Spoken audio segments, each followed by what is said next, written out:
Alors bonjour, bienvenue à ce 11e cours de littérature française des 17e et 18e siècles qui portera aujourd'hui sur la science et la philosophie.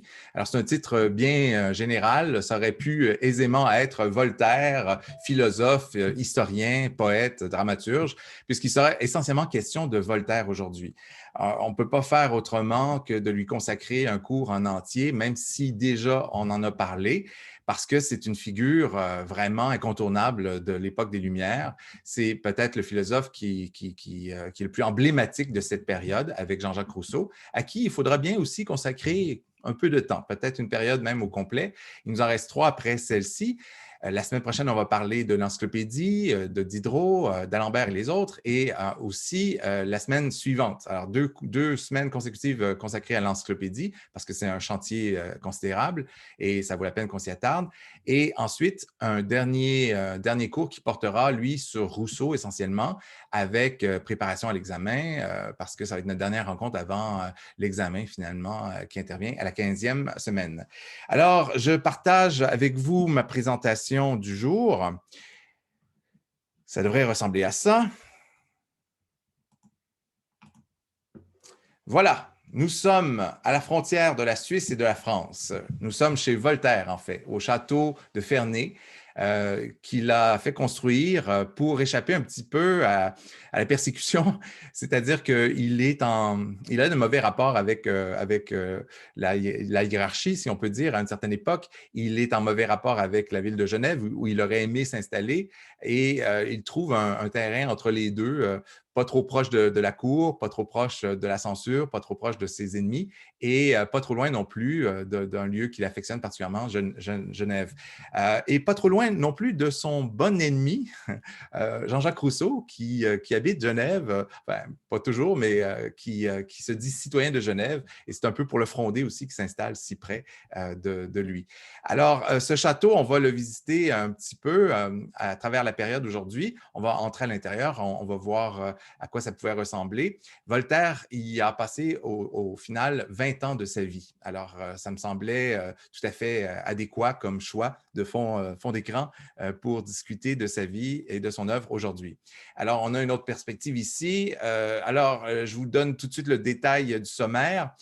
Il sera question du triomphe de la raison, du rôle du philosophe au 18e siècle, de ce qui se passe de ce côté, de ce qui est attendu de lui, du philosophe, de l'écrivain engagé.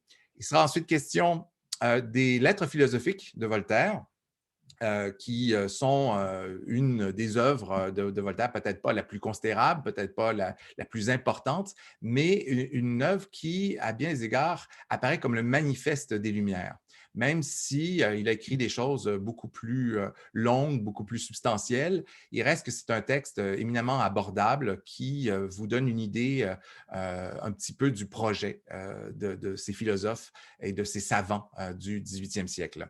Alors, on va parler de ça. Et par le passé, je faisais lire les lettres philosophiques. Ça faisait partie des lectures obligatoires. Mais là, avec la fusion des deux cours du 7e et 18e siècle, ça devenait vraiment trop lourd. Alors, je vous ai épargné ça, mais je vous conseille quand même d'en faire la lecture. C'est très agréable. Vous avez enfin le philosophe et les salons. Et là, on va passer en revue les différents salons du 18e siècle. Et par le passé, j'ai eu beaucoup de soupirs d'exaspération quand je présentais cette partie-là, parce que les gens devaient patiemment noter chacun des salons, et ça faisait beaucoup de salons à noter. Et là, aujourd'hui, ça ne sera pas un problème puisque tout est noté pour vous. Vous allez pouvoir profiter du fait que la présentation PowerPoint vous détaille toutes ces informations-là, et vous pourrez récupérer, bien sûr, sur Moodle par la suite la dite présentation. Alors, on va commencer avec le premier point, tout d'abord, donc le triomphe de la raison. Et cette première diapositive qui nous propose une définition du philosophe. Puisqu'il est question de science et de philosophie aujourd'hui, on va s'attarder d'abord à ce terme dont la signification a évolué au 17e, 18e siècle. Le mot philosophe avait, à la fin du 17e siècle, subi un changement de sens qui va être enregistré par l'Académie française elle-même. Alors, après avoir donné les deux sens traditionnels du mot dans son dictionnaire, et d'abord le sens propre, qui s'applique à l'étude des sciences et qui cherche à en connaître les effets et par leurs principes. Elle va aussi, l'Académie, à travers son dictionnaire, proposer le sens moral. On appelle philosophe un homme sage qui mène une vie tranquille et retirée, hors de l'embarras des affaires. L'Académie était obligée aussi d'enregistrer une transformation du vocabulaire et des mœurs. Il y avait eu évolution de la conception de ce que c'était qu'un philosophe et il fallait refléter ça, même si on en conviendra, ce n'est pas nécessairement flatteur ce qui suit. Elle ajoute dans son dictionnaire, il se dit quelquefois absolument d'un homme qui, par libertinage d'esprit, se met au-dessus des devoirs et des obligations ordinaires de la vie civile. Donc, dès l'origine, la liaison était faite entre le libertin et le philosophe. Le libertin, ce n'était pas quelqu'un nécessairement qui aurait pu triompher dans l'opinion contre le chrétien et l'honnête homme. Alors, on voit que le terme est péjoratif et stigmatisé à cet égard. Et le philosophe, tel que le conçoit Voltaire, tel que le pense Diderot, lui va réussir à renverser l'équilibre des forces. Alors, dépasser le cadre de cette définition-là en faisant de son adversaire de prédilection le dévot. Le dévot, c'est l'homme de foi, l'homme de dévotion, qui donc est l'adversaire, l'ennemi juré du philosophe. Et effectivement, ceux qui critiquent le plus le mouvement philosophique, ce sont les gens du clergé, les religieux, mais aussi les gens qui sont très pratiquants, très dévots. Alors, cette petite remarque préliminaire pour nous mettre un petit peu dans l'esprit, et pour introduire Voltaire, finalement, dont le vrai nom est François-Marie Arouet. Et Voltaire est son surnom. Alors, on raconte souvent une anecdote à propos de ce nom. C'est quelqu'un qui n'est pas issu de la noblesse et il va avoir maille à partir à un moment donné avec un certain chevalier de Rohan parce qu'il a le malheur de s'intéresser à la même femme que lui, une comédienne à la Comédie Française, avec qui il partageait une loge à un moment donné. Et le chevalier de Rohan va lui dire c'est quoi votre nom finalement? C'est Arouet, Voltaire, vous n'avez même pas de nom. Et Voltaire lui aurait répondu quelque chose comme moi, mon nom, je le commence, cependant que le vôtre achève. Et ça lui aurait valu par la suite une bastonnade. Le chevalier de Rohan l'aurait fait arrêter, détenir par des hommes qui l'ont battu. Mais Rohan aurait eu un bon mouvement. Il aurait dit à ses hommes de main, surtout, ne le frappez pas à la tête, il peut encore sortir quelque chose de bon de là. Alors, Dieu merci, on a épargné la tête de Voltaire parce qu'effectivement, il y avait bien des choses à contribuer encore. Mais c'est vous dire donc qu'il n'est pas issu de l'aristocratie et il va faire son chemin dans la vie à travers son travail intellectuel, philosophique. Son œuvre est d'une diversité remarquable. On l'a déjà survolé, on a évoqué son théâtre, certainement. On n'a pas dit grand-chose de sa poésie, parce qu'il n'y a pas grand-chose à dire, elle n'est pas absolument mémorable. On a dit quelques mots gentils, favorables sur ses contes, qui sont encore éminemment lisibles aujourd'hui. On a parlé peut-être rapidement de ses ouvrages philosophiques. On va en voir d'autres aujourd'hui et on va mesurer leur étendue dans le temps, l'étendue de la contribution, mais à travers les époques, à quoi ça a pu ressembler. On va voir que c'est un homme engagé tout au long de sa carrière littéraire. De la variété des sujets, des genres qu'il a abordés, va se dégager quand même une solide unité. L'œuvre de Voltaire est tout entière la manifestation d'une pensée de philosophe et de philosophe engagé, a fortiori, celle d'un homme qui s'interroge sur la destinée de l'homme et sur la société, en fin de compte. Et c'est aussi celle d'un homme qui se bat pour ses idées, alors qui s'engage effectivement dans le combat pour écraser l'infâme, pour rappeler ce mot d'ordre de Voltaire, contre le parti dévot, justement, et la religion. Alors, pour Voltaire, il ne doit pas y avoir de différence fondamentale entre la pensée et l'action. L'écriture est une arme mise au service des causes qu'il défend et c'est absolument impensable de ne pas s'engager dans le combat du moment qu'on a les moyens de se battre, du moment qu'on a l'esprit affûté pour se mêler à toutes ces polémiques. C'est un devoir solennel auquel il n'entend pas échapper. Au contraire, même si ça lui vaut bien des complications, même si ça met en cause sa sécurité physique, il peut être détenu, il peut être battu, on l'a vu avec l'épisode Chevalier de Rohan, et même sa sécurité financière. Il peut voir ses biens confisqués. C'est une époque où on brûle encore des gens, où on exerce encore une censure certaine, où des œuvres sont mises à l'index, et parmi celles-là, des œuvres de Voltaire. Donc, c'est pas simple choisir de se battre. Ce n'est pas quelque chose de facile, mais pour lui, c'est essentiel. C'est essentiel pour le philosophe de s'engager et de combattre pour assurer l'illumination de tous, finalement, ce siècle des Lumières. Alors, on va observer chez Voltaire une inlassable activité écrivante. Malgré la variété des propos, des genres, des circonstances, on va voir quand même se dégager quelques lignes essentielles. L'œuvre de Voltaire, ce n'est pas une œuvre qui est vouée à la pure délectation, qui est un exercice de style où on veut juste faire joli. C'est vraiment une œuvre qui est animée par la volonté d'éclairer, d'illuminer les esprits, d'édifier, d'instruire.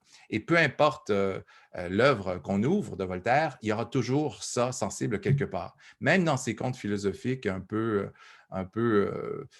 parfois légers, il y a toujours cette volonté de nous éclairer. Même si l'ironie y domine et on pense que ça n'a de sens que pour faire rire, non, il y a toujours une critique qui se profile derrière ça et qui montre que partout, en tout, il était engagé. Son parcours personnel est jalonné par ses combats philosophiques, ses combats idéologiques contre ses ennemis, mais surtout par des combats pour plus de justice et de vérité. Parce que ce n'est pas pour lui-même, pour sa propre cause seulement qu'il se bat. Il se bat aussi au nom de l'humanité pour davantage de justice, de vérité. Alors, il y a des ennemis très nombreux. Il a des ennemis très nombreux, Voltaire, et parmi ceux-là, Rousseau, à un certain moment de sa vie, ils ont été proches à l'occasion, mais surtout des rivaux.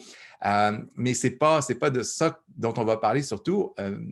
On va parler surtout de son combat pour la justice, pour la vérité. Sinon, pour se permettre peut-être cette petite anecdote, un des grands ennemis, un des grands rivaux de Voltaire, c'était Jean Fréron.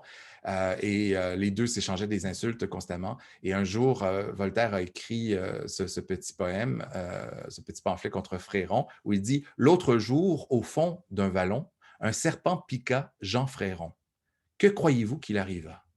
Ce fut le serpent qui creva. » Alors, c'est le serpent qui meurt parce que c'est Jean Fréron qui est finalement le plus venimeux des deux. Ses curiosités, son intérêt pour l'héritage du passé vont le conduire à pratiquer l'histoire. Ce sera un historien, Voltaire aussi, et un très bon historien. Et parmi les trucs bizarres qui m'est arrivé de lire dans ma bibliothèque, je parlais de Diderot, la religieuse. Ça, c'est le livre qu'il y avait dans ma bibliothèque. C'est mon premier contact avec Diderot. Un autre contact étonnant avec Voltaire, cette fois, ça a été de lire Le siècle de Louis XIV. Voltaire, je l'ai découvert d'abord comme historien.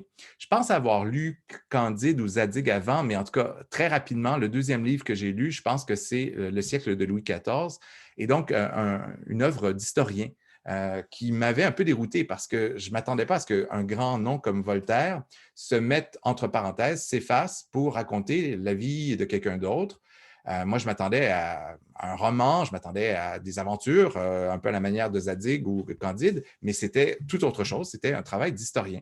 Et j'avais été à la fois dérouté, mais en même temps charmé parce qu'il était question de Louis XIV, de grands écrivains comme Corneille, Molière, Racine, et je découvrais à travers la prose de Voltaire, éminemment limpide, claire, élégante, je découvrais ce siècle dont je ne savais pas tous les détails encore, avec des anecdotes de première main, puisque Voltaire a pu interroger des contemporains qui étaient encore vivants au moment où il entreprend d'écrire le siècle de Louis XIV. Il peut s'appuyer sur des témoignages de gens qui ont connu Louis XIV ou ont connu ces écrivains dont il parle, ou sinon, c'était leurs parents. En tout cas, il n'est pas si loin encore de ce siècle de Louis XIV.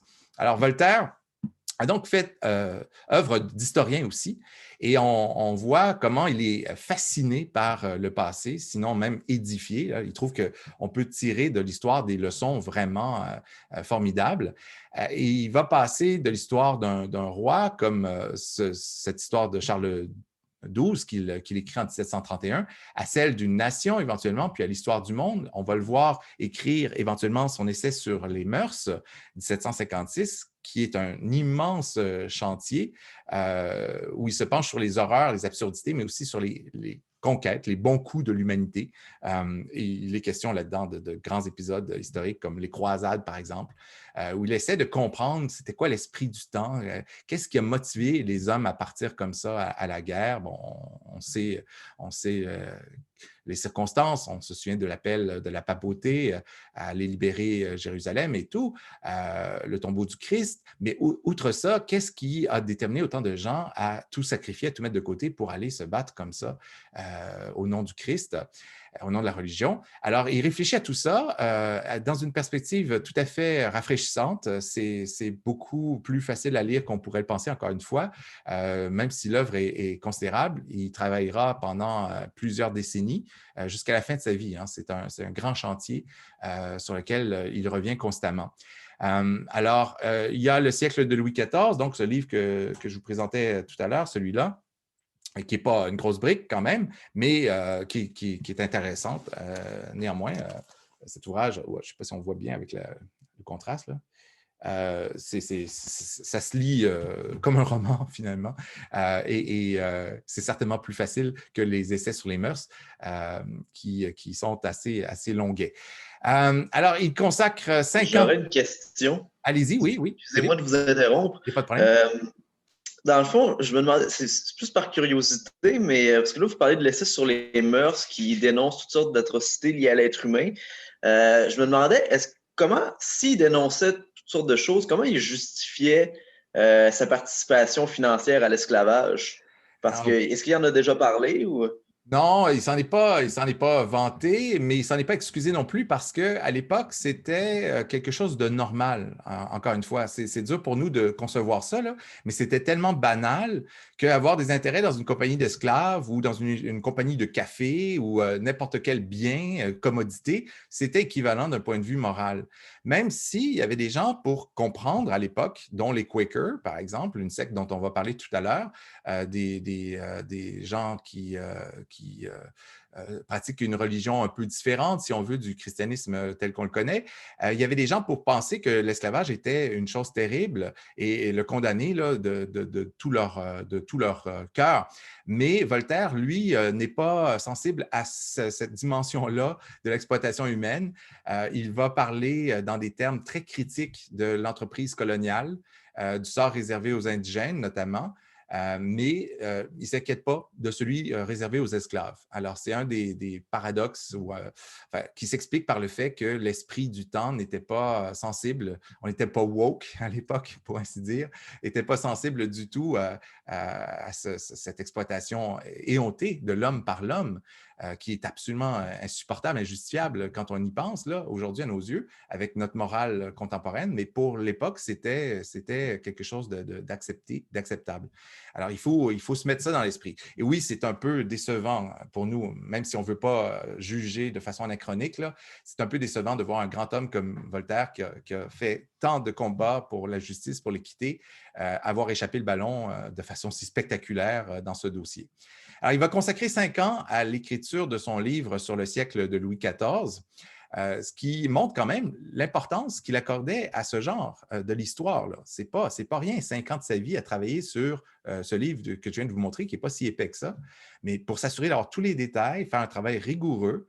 Ce n'est pas juste publier pour publier. Là. Je veux publier quelque chose qui va être utile, qui va nous éclairer sur ce siècle, qui l'inspire beaucoup parce qu'il rêve de devenir un peu un écrivain à la manière de ce temps, à la manière de cette époque de Louis XIV où les intellectuels étaient bien vus, étaient bienvenus aussi et participaient au rayonnement de la cour. Il rêve un peu de ça.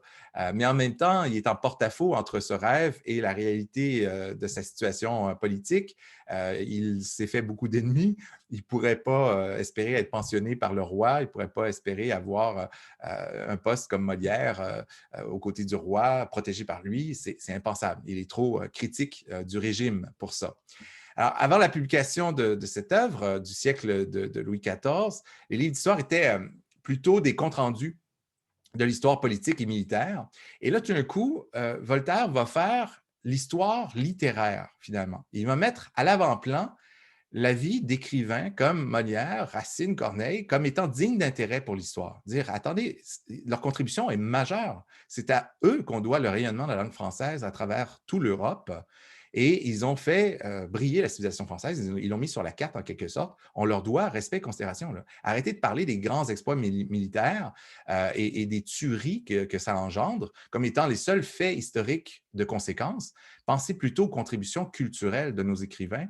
Elles sont remarquables, elles sont considérables, elles font la grandeur de la France et il faut l'admettre. Et on lui doit une grande dette pour ça à Voltaire parce qu'il a contribué à valoriser notre métier de professeur de littérature, d'étudiant de littérature, de praticien de la littérature, d'écrivain, de poète, par ses mots justement et par cet ouvrage.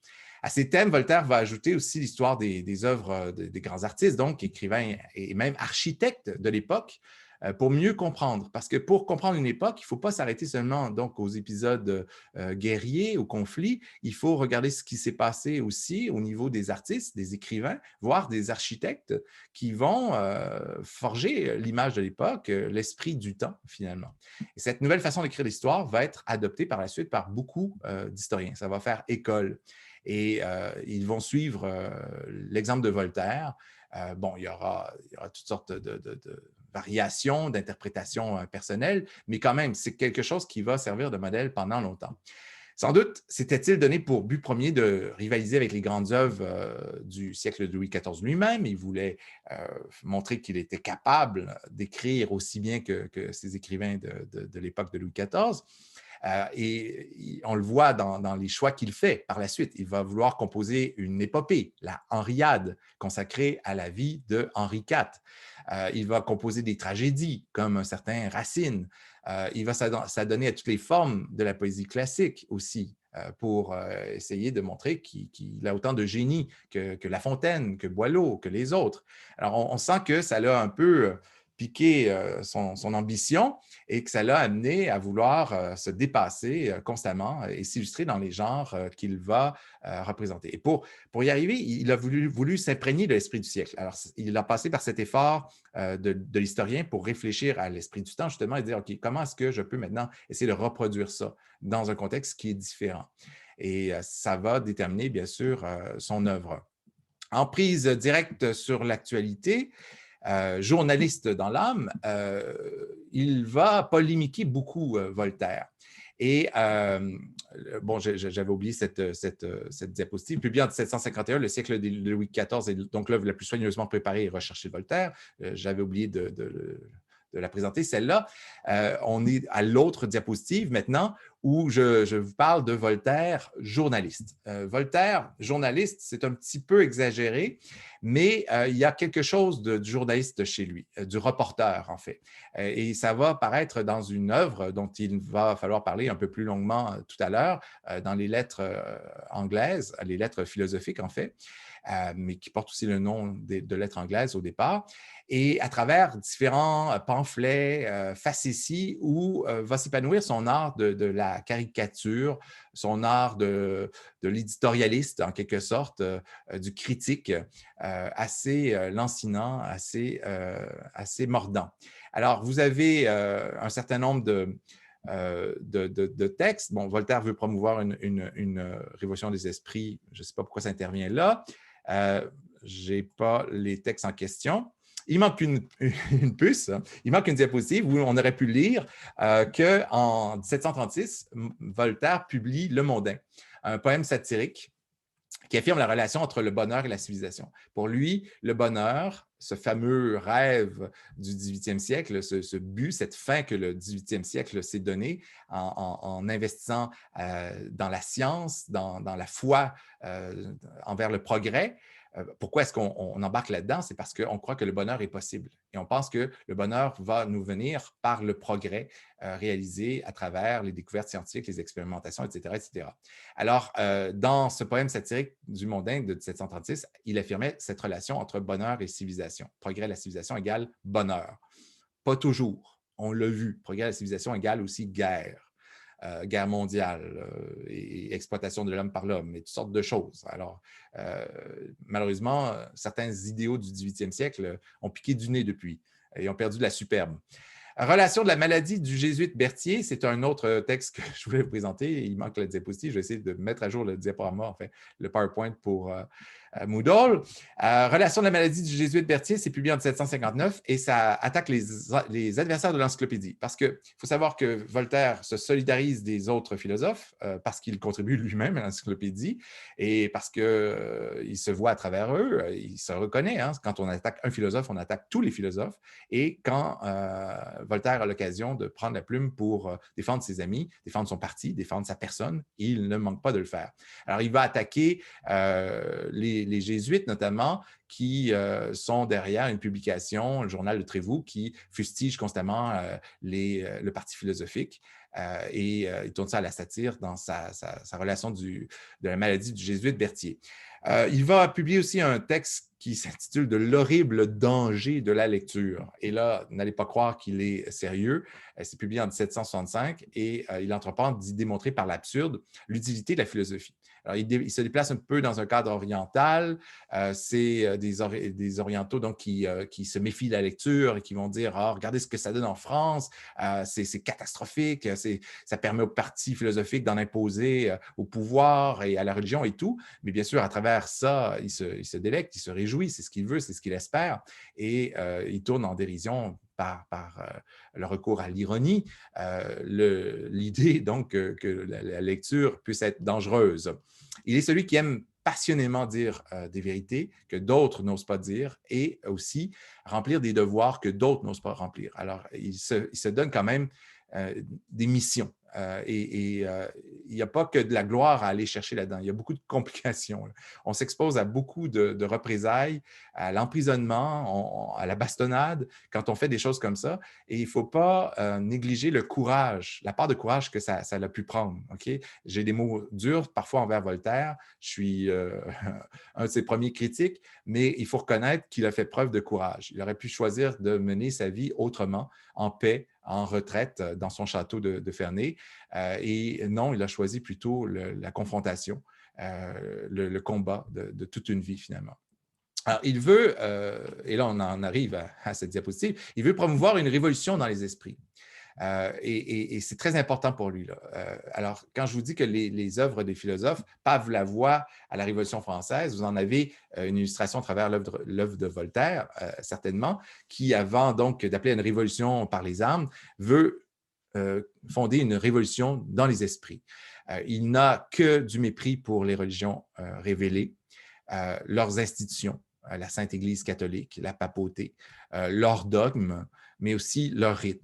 Leurs rites comme le mariage, le baptême, la communion et tout ça. Ça lui semble complètement ridicule qu'on soit fétichiste à ce point de ces cérémonies, de ces rites qui ne riment à rien à son sens. Alors, il a beaucoup de mépris pour la religion, mais un certain respect encore pour les jésuites. Et ça peut sembler paradoxal. J'évoquais un pamphlet assez virulent contre les jésuites quand même. C'est que les jésuites sont ceux qui l'ont formé et qui lui ont enseigné l'éloquence et la rhétorique. Et par une espèce de sympathie de l'ancien élève vis-à-vis de ses précepteurs, il n'est pas capable tout à fait de les détester, jamais. Il va s'attaquer à certains jésuites, mais à l'ordre tout entier, jamais, parce qu'il reste reconnaissant vis-à-vis de l'héritage intellectuel dont il a pu bénéficier à travers leur enseignement. Voltaire ne serait pas Voltaire s'il n'était pas passé par les classes des jésuites. Il n'aurait jamais été aussi efficace, acéré dans sa plume, dans son écriture. Il le sait, il le reconnaît intuitivement. Alors, ces textes sont blasphémateurs, sont profanateurs. Mais il s'efforce quand même, à travers ça, à travers le blasphème, la provocation énorme parfois, de trouver des antidotes au fanatisme, de trouver une solution pour qu'on en vienne à bout de ces dogmes religieux qui nous mènent à brûler sur la place publique des hommes pour avoir écrit un livre qui dit finalement la vérité, pour avoir menacé la vie de Galilée parce qu'il a dit que la Terre tournait. Non, mais quand même, c'est gravissime qu'on en soit là, à dire, OK, tu te rétractes, sinon on te brûle. Et on a brûlé Giordano Bruno et on aurait brûlé Copernic s'il n'y avait pas eu la très bonne idée de publier son livre à titre posthume, des révolutions des orbes célestes. Et ça, Voltaire en a une conscience aiguë et ça l'horripile, ça le révolte. Et pour lui, c'est une guerre à finir. On ne peut pas tolérer de pareilles choses. On ne peut pas tolérer qu'on fasse des autodafés, qu'on prenne des livres et qu'on les mette sur la place publique en montagne, là, en petits monticules, et qu'on y mette le feu. Au nom de la religion, pour expurger le mal que ces livres peuvent porter et tout ça. Il est profondément contre cette tyrannie des âmes qui est incarnée par la religion à ses yeux. Et à cette rage de préjugés, ce sont ces mots qui nous portent à croire coupables tous ceux qui ne sont pas de notre avis.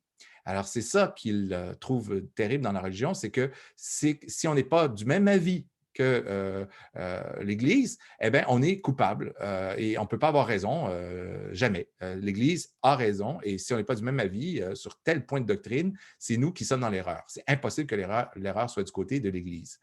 Alors, ça n'empêche pas ce combat de toute une vie contre la religion de s'adonner aussi à la fiction, à ses plaisirs. Il prend goût à ces petits contes philosophiques, même s'il dit que c'est la partie la plus insignifiante de son œuvre. On voit qu'il a plaisir à les rédiger. Il n'en aurait pas écrit autant sinon.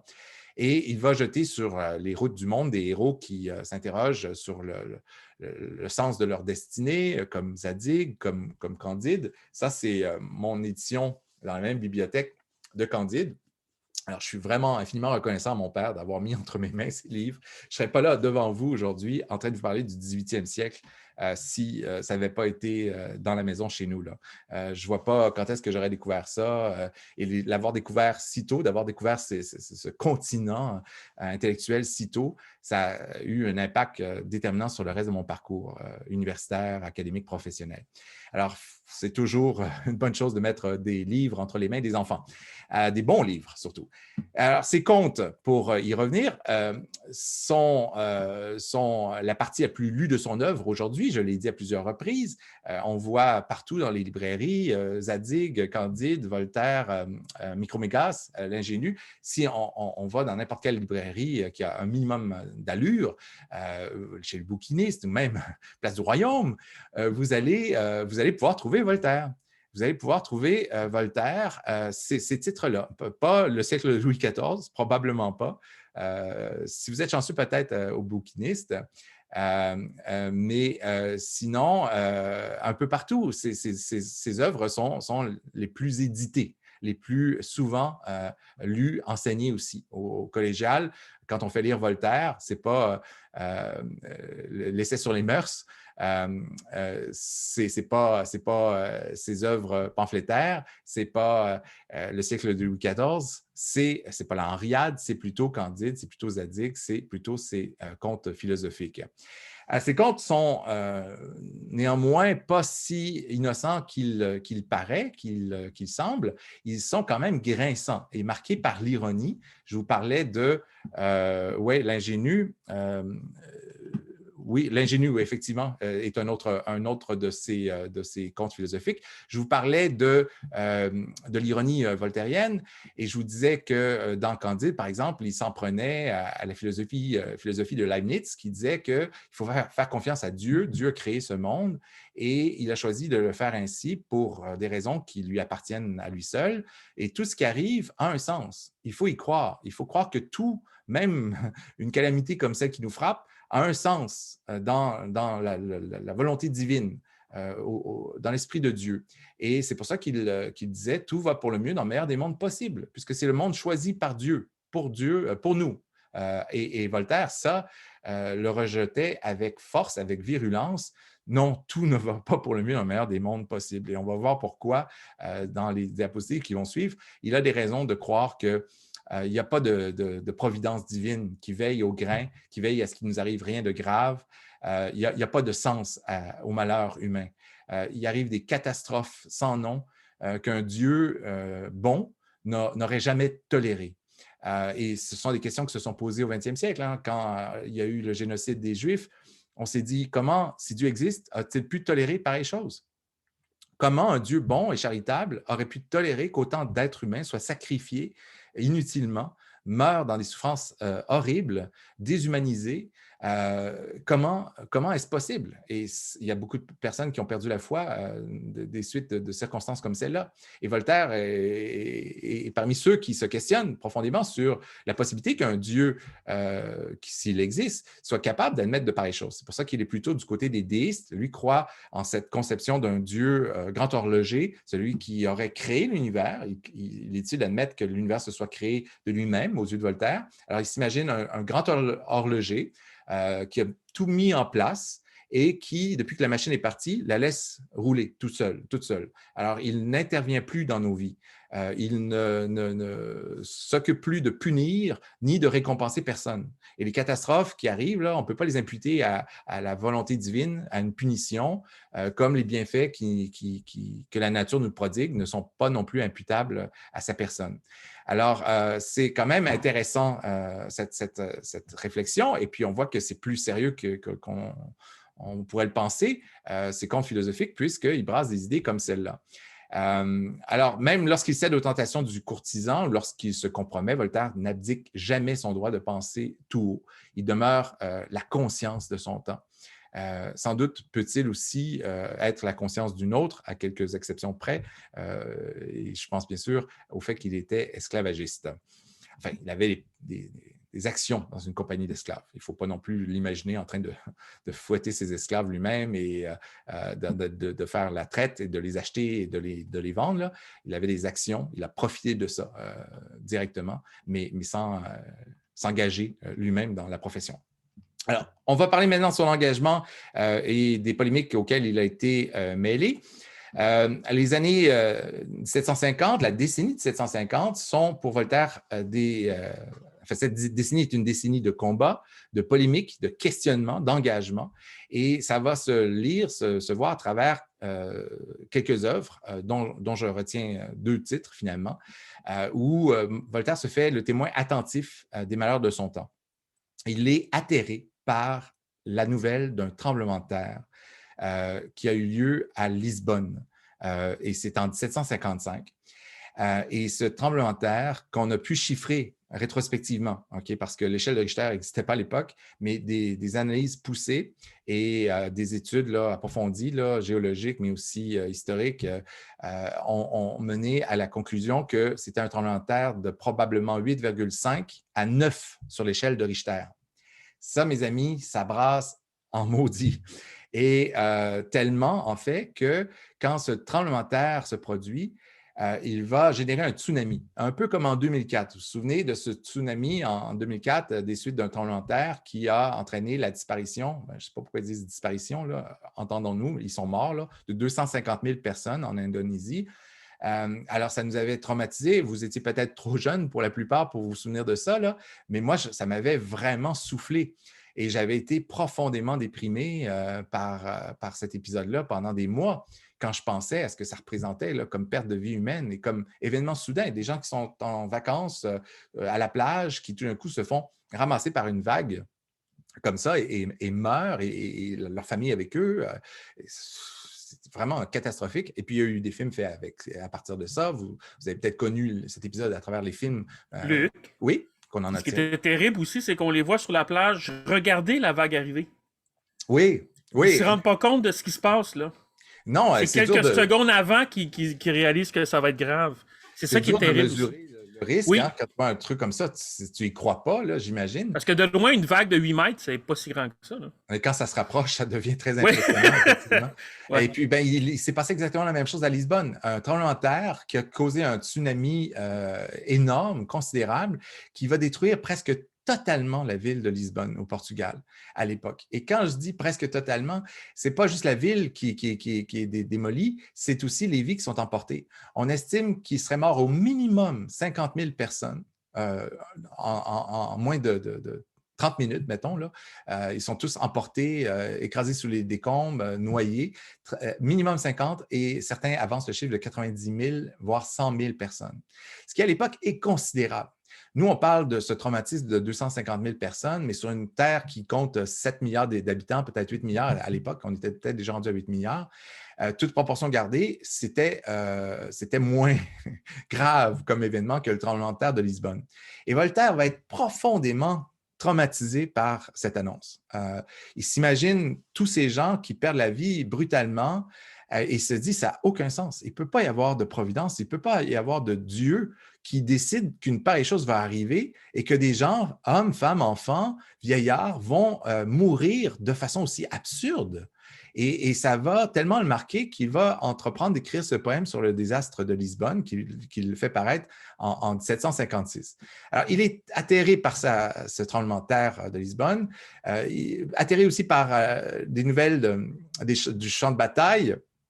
Durant la guerre sanglante de 7 ans, une guerre qui a fait son lot de morts et qui, à bien des égards, était absurde. Et Voltaire va crier sa révolte contre ces événements qui lui apparaissent vraiment absurdes, effectivement. Il crie aussi sa révolte contre le tout est bien de ses disciples de Pope et de Leibniz tout autour qui disent non, non, non, tout ça a un sens, tout ça est inscrit dans un plan divin. Les voies du Seigneur sont impénétrables, on ne comprend pas, mais ce n'est pas parce qu'on ne comprend pas que ce n'est pas cohérent. Un jour, on va peut-être comprendre. Ou un jour, on va faire face au Créateur et le Créateur va nous expliquer. Ben, tu vois, ça, j'ai fait ça parce que je voulais punir les gens et leur donner une leçon. Ben, peut-être que c'est quelque chose comme ça. Et Voltaire trouve ça absolument insupportable, indéfendable. Et c'est pour ça qu'il tourne au ridicule dans Candide en 1759, cette idée que tout va pour le mieux dans le meilleur des mondes possibles. Candide va remporter un succès considérable. Dès sa publication, ça va cartonner et il va lancer avec ça sa campagne contre l'infâme, c'est-à-dire la superstition, le fanatisme.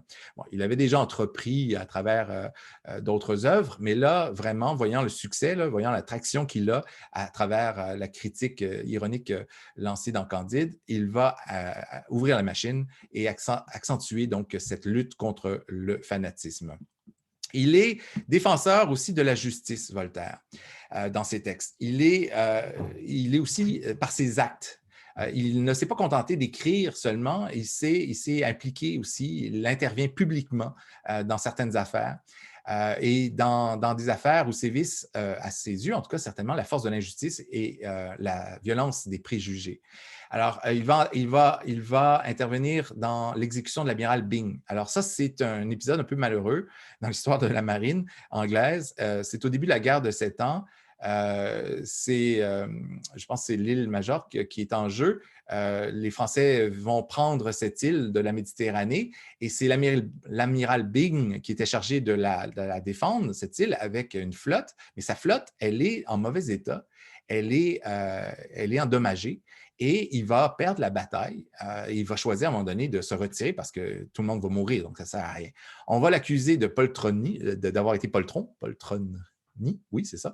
Et on va l'accuser d'avoir fui le combat et on va lui faire un procès qui se termine de façon un peu absurde par une condamnation à mort. Et là, on dit, wow, on ne va pas un peu trop loin, là. S'il faut condamner à mort chacun des amiraux qui ont perdu des batailles, il ne restera plus de personnes dans la hiérarchie, là.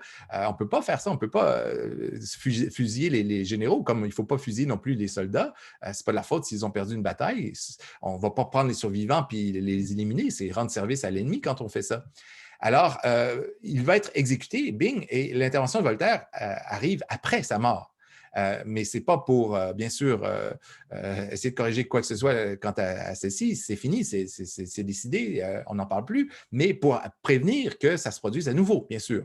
Alors, il fait valoir que c'est totalement absurde de le blâmer pour cette défaite et qu'on ne doit pas réserver la mort aux perdants d'une bataille. C'est barbare, c'est complètement insensé. C'est déjà barbare de se battre, de se faire la guerre, mais c'est encore plus barbare d'assassiner après ça les généraux. Alors, tout ça s'est passé de façon un peu précipitée. Le roi aurait pu donner sa grâce à Bing et tout au long de son procès, les gens sont convaincus que le roi va gracier Bing. Mais quand on lui demande, finalement, nous, du Parlement, on serait favorable. Hein? Si vous voulez gracier Bing, on est d'accord. Et le roi dit, ben, si je me souviens bien, vous m'avez dit de jamais me fier à vos avis. Alors, je choisis la mort. Et Bing va être exécuté sur le pont du navire. On le fait se mettre à genoux avec un mouchoir dans la main. Et quand il se sent prêt à affronter la mort, il doit laisser choir le mouchoir. Et c'est le signe qu'on peut le fusiller. Alors, il finit bien tristement, Bing. Et pour Voltaire, c'est une injustice qui mérite d'intervenir sur la place publique, qui mérite donc son intervention et sa dénonciation. Comme aussi l'affaire Calas. De 1762 à 1764, il va défendre Calas. C'est un protestant, un huguenot, qui est condamné sans preuve pour avoir tué son fils. Alors, son fils, selon toute vraisemblance, s'est suicidé. Et son fils, il se trouve qu'il s'était converti au catholicisme. Et là, ça a l'air suspect aux gens qui se méfient des huguenots, des protestants, qui disent « Ah ah, c'est en fait sans doute un meurtre déguisé.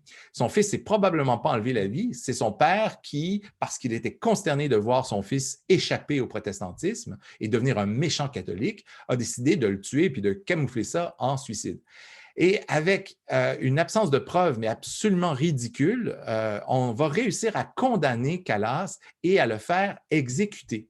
Et ça, Voltaire ne le prend pas. C'est évident que le projet est inique. C'est évident qu'on a fait une grande injustice à la famille Calas et il va entreprendre de le défendre même après sa mort pour qu'il soit réhabilité à titre posthume. Et il va y arriver. Alors, quand je vous dis que ce n'est pas juste des affaires personnelles, c'est-à-dire qu'il ne s'occupe pas juste de son petit sort égoïste, il s'implique dans des histoires comme ça, il prend ça très au sérieux et il va jusqu'au bout. Bien, vous avez un exemple avec l'affaire Calas. Son traité sur la tolérance, justement, va être publié à l'occasion de la mort de Jean Calas en 1763 et va comporter, vous voyez, le chapitre 1er, là, histoire abrégée de la mort de Jean Calas. Alors, dès le premier chapitre, il traite de ça, là, son traité sur la tolérance. Alors, il est question de tolérance religieuse et on comprend qu'il a fait les frais justement de cette intolérance vis-à-vis des protestants, de cette méfiance qu'on entretient depuis le 16e siècle vis-à-vis des protestants en France. Et on sait ce que ça a pu causer comme catastrophe. Les guerres de religion sont dans le souvenir de tout le monde et on ne veut pas retomber là-dedans. Et cette fois-ci, c'est les catholiques qui en mettent et qui vraiment persécutent la mémoire de Calas après l'avoir exécuté.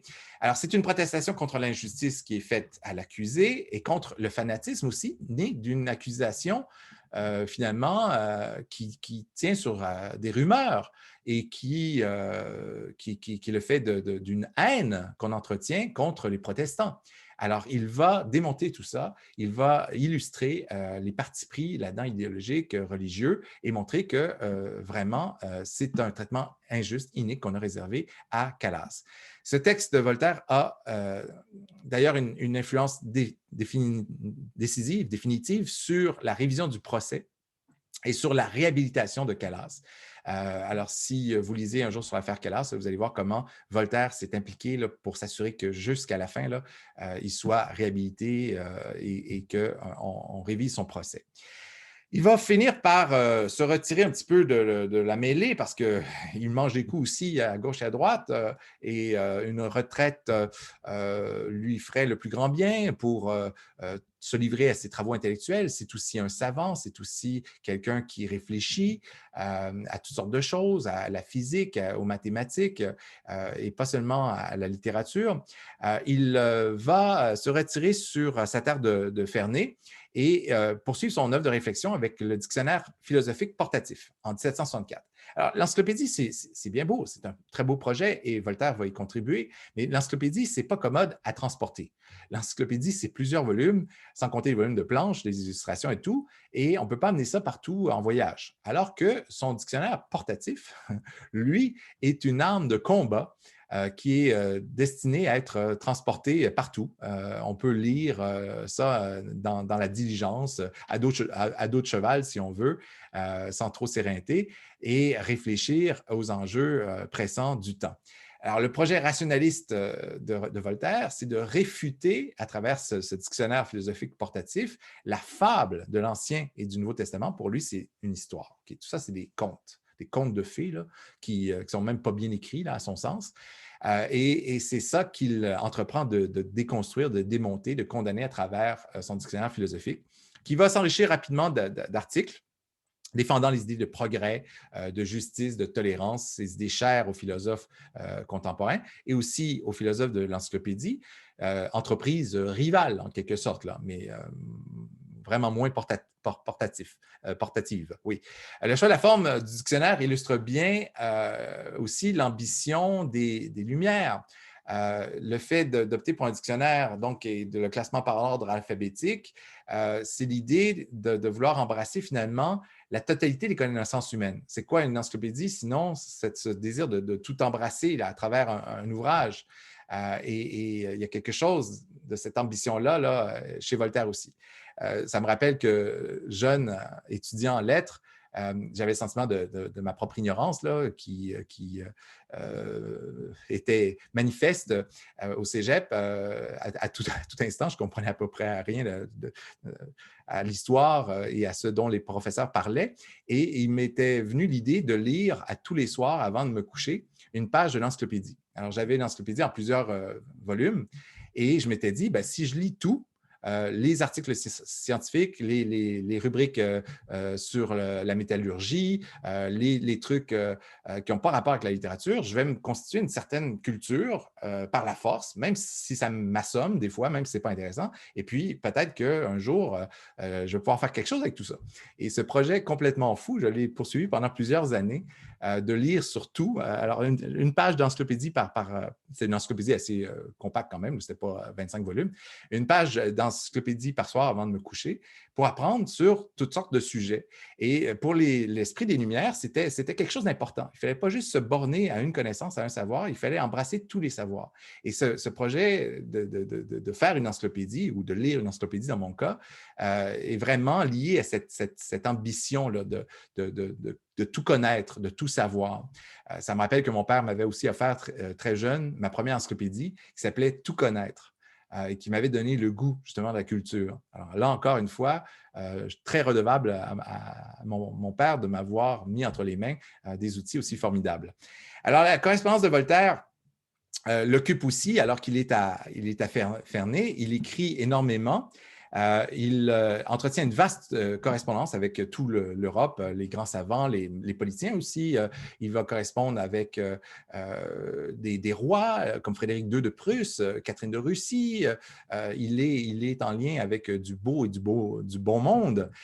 Des écrivains, des philosophes, des savants vont correspondre avec lui et vont venir le visiter aussi à Ferney parce qu'ils apprennent comme ça qu'il a son repère à l'abri des persécutions du régime monarchique et de ses ennemis, donc près de Genève, en France.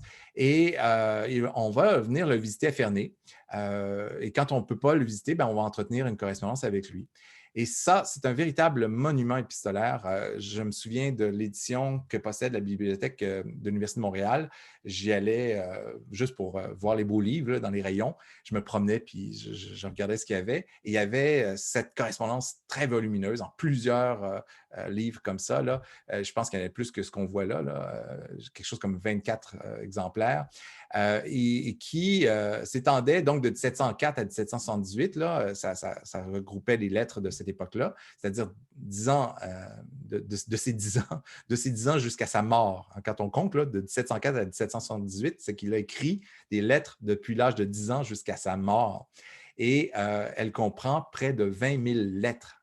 Et fétichiste des lettres que j'étais, pour moi, juste de voir et de feuilleter ses ouvrages, c'était un bonheur considérable. Voltaire entretient également une correspondance avec Frédéric II de Prusse, dit le roi philosophe, qui veut l'attirer à Potsdam. Potsdam, c'est une ville située près de Berlin aujourd'hui, Alors, le pays n'était pas exactement configuré selon les frontières actuelles, mais figurez-vous donc que c'était là que Frédéric II avait son trône. Et pour lui, c'est peut-être Frédéric II l'incarnation de son idéal personnel d'un despote éclairé. Voltaire a longtemps entretenu l'idée que la meilleure chose qui pourrait arriver à un régime comme la France, c'est d'avoir pour maître un philosophe, finalement. Quelqu'un qui aurait une main de fer, mais qui serait aussi un homme cultivé, civilisé, capable de voir les lumières de l'esprit et de les répandre à son tour.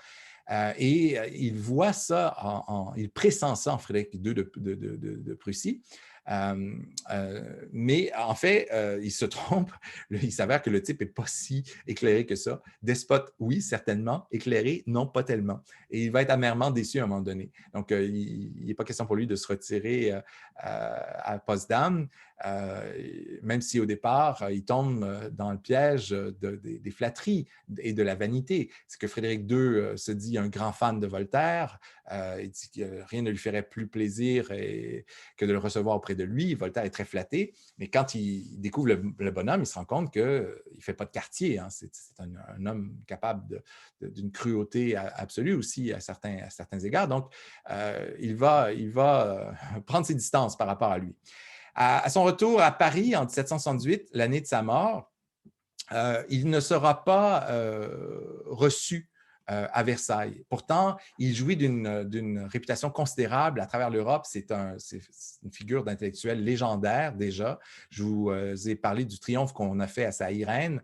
Quand on apprend que Voltaire va peut-être assister à la représentation, le théâtre se remplit, même si la pièce n'est pas très bonne, puis on veut pouvoir porter en triomphe Voltaire. Eh bien, oui, c'est vrai pour le peuple, mais pas pour le pouvoir qui a des raisons d'en vouloir à Voltaire. Et il n'est pas acclamé par tous. Et quand il meurt, finalement, en 1778, il va être enterré presque clandestinement. L'Église va lui refuser des obsèques. Alors, c'est quand même assez triste. Il va être enterré presque clandestinement, donc, et 13 ans plus tard, ce n'est que 13 ans après sa mort, qu'on va transférer sa dépouille au Panthéon. Il faut dire qu'entre-temps, il y a eu la Révolution et on a décidé de changer la vocation du Panthéon dont on parlait la semaine dernière. Alors, ça a quand même pris un certain temps là, avant qu'on déplace ses cendres, ses restes en fait, et qu'on reconnaisse sa contribution. Alors, on passe au deuxième point. On est au château de Ferney, Voltaire, et dans un de ces salons magnifiques, qui nous donne une idée de ce à quoi pouvait ressembler la vie de Voltaire. Il n'était pas trop à plaindre, hein, le monsieur. Il avait une fortune assez considérable et une décoration, ma foi, tout à fait charmante. Alors, ce ne sont pas les meubles d'époque. Tout a été dilapidé à travers le temps, c'est-à-dire que c'est devenu éventuellement une résidence privée, une possession privée qui s'est passée de génération en génération et ça a été racheté par l'État français assez récemment. Je pense que c'était au 20e siècle. 1999, au tournant des années 2000 peut-être.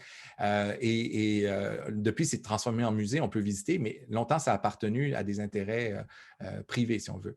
Alors, c'est cet arrière-plan qui nous sert d'introduction pour le deuxième point qui portera sur les lettres philosophiques. Alors, les lettres philosophiques, qui sont publiées en 1734, constituent le véritable manifeste des Lumières, disais-je à l'ouverture du cours. Et c'est important, je pense, de s'y attarder, c'est important de les présenter parce que c'est le début, je pense, de l'engagement philosophique de Voltaire, un début assez éclatant. Alors, je vous ai parlé de l'altercation avec le chevalier de Rohan, qui lui vaut d'être bastonné, mais je ne vous ai pas dit que Voltaire a aussi été embastillé. À un moment donné. Alors, vous savez qu'à l'époque, sur la simple présentation d'une lettre de cachet, on pouvait faire emprisonner quelqu'un pour aussi longtemps qu'on voulait, sans forme de procès. Et ça, c'était quelque chose d'absolument injuste et qui faisait grincer des dents les philosophes. parce qu'ils y ont tous goûté ou à peu près. Et c'était au bon vouloir, hein, selon le bon vouloir, la personne que vous avez fait emprisonner. Si au bout de 6 mois, il se lassait de son petit jeu, bon, ouais, OK, vous pouvez le libérer. Mais ça pouvait être aussi 2 ans, 3 ans. Il pouvait vous oublier là et vous pouviez rester toute votre vie durant en prison parce qu'on vous avait oublié. Voltaire n'a pas apprécié son séjour à la Bastille et va vouloir s'exiler à sa libération pour éviter de nouveaux ennuis parce qu'il sent que ça pourrait très bien lui arriver à nouveau. Il a insulté à peu près tout le monde autour de lui à cette époque-là. Et son exil, il va le vivre en Angleterre.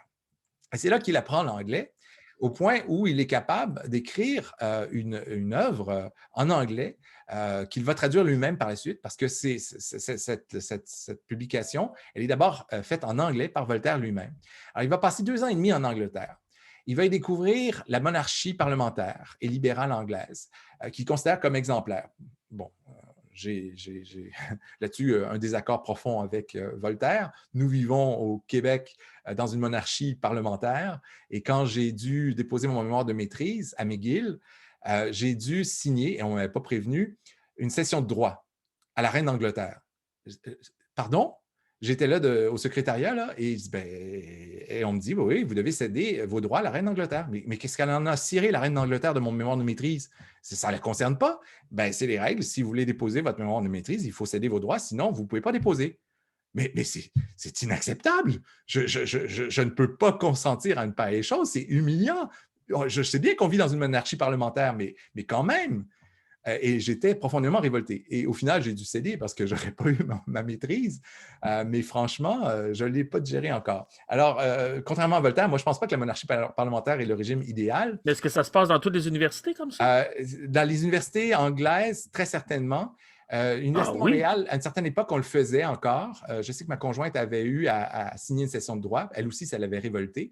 Et ils font exprès, ils ne nous le disent pas avant le jour du dépôt. Évidemment. Pour pas qu'on ait le temps de se révolter. Mais je pense que ça a été abandonné par la plupart des universités francophones. Je ne me souviens pas qu'à Chicoutimi, quiconque a eu à signer une cession de droit à la reine d'Angleterre, mais je vous dis, je ne l'ai jamais digéré, celle-là. C'était profondément humiliant et profondément inutile. Là. Franchement, qu'est-ce qu'elle en a ciré de mes droits d'auteur? Enfin, c'est le rappel qu'on est encore dans une monarchie parlementaire, donc libérale anglaise, comme celle dont Voltaire faisait l'éloge. Il la considérait exemplaire et ça va influencer considérablement aussi ses idées politiques. Voltaire découvre en Angleterre aussi les effets de la tolérance, une vertu qu'il ne va pas cesser de défendre toute sa vie durant. Et pourquoi il découvre la tolérance là? C'est qu'il y a plusieurs sectes religieuses qui coexistent pacifiquement là. Alors qu'en France, on n'a jamais été fichu de bien vivre avec les Huguenots. Les Anglais, eux, ont des Sociniens, des antitrinitaires, des Quakers, des protestants, des catholiques, et tout ce beau monde vit en harmonie. Et ça fascine Voltaire. Ils ne sont pas d'accord sur rien, mais ils sont capables de vivre en paix sans se taper sur la gueule, sans avoir besoin de traités de pacification, de place forte. Et il ne comprend pas pourquoi les Anglais vivent si bien, finalement, cette diversité religieuse, alors que les Français sont incapables de s'entendre. Alors, en procédant à la composition de ces Letters Concerning the English Nation en 1733, rédigées en anglais, donc à l'éloge des mœurs politiques anglaises, il veut fustiger les abus du despotisme d'abord, monarchique français. Alors, il va opposer la monarchie parlementaire anglaise qui lui apparaît admirable, un modèle à émuler, au despotisme de la monarchie française. Et il va dénoncer en même temps l'intolérance et l'esprit de coercition qui règne dans la société française. Il sait de quoi il parle, il y a goûté. Il a été fustigé, bastonné, emprisonné, embastillé. Alors, il peut parler d'esprit intolérant et coercitif à raison.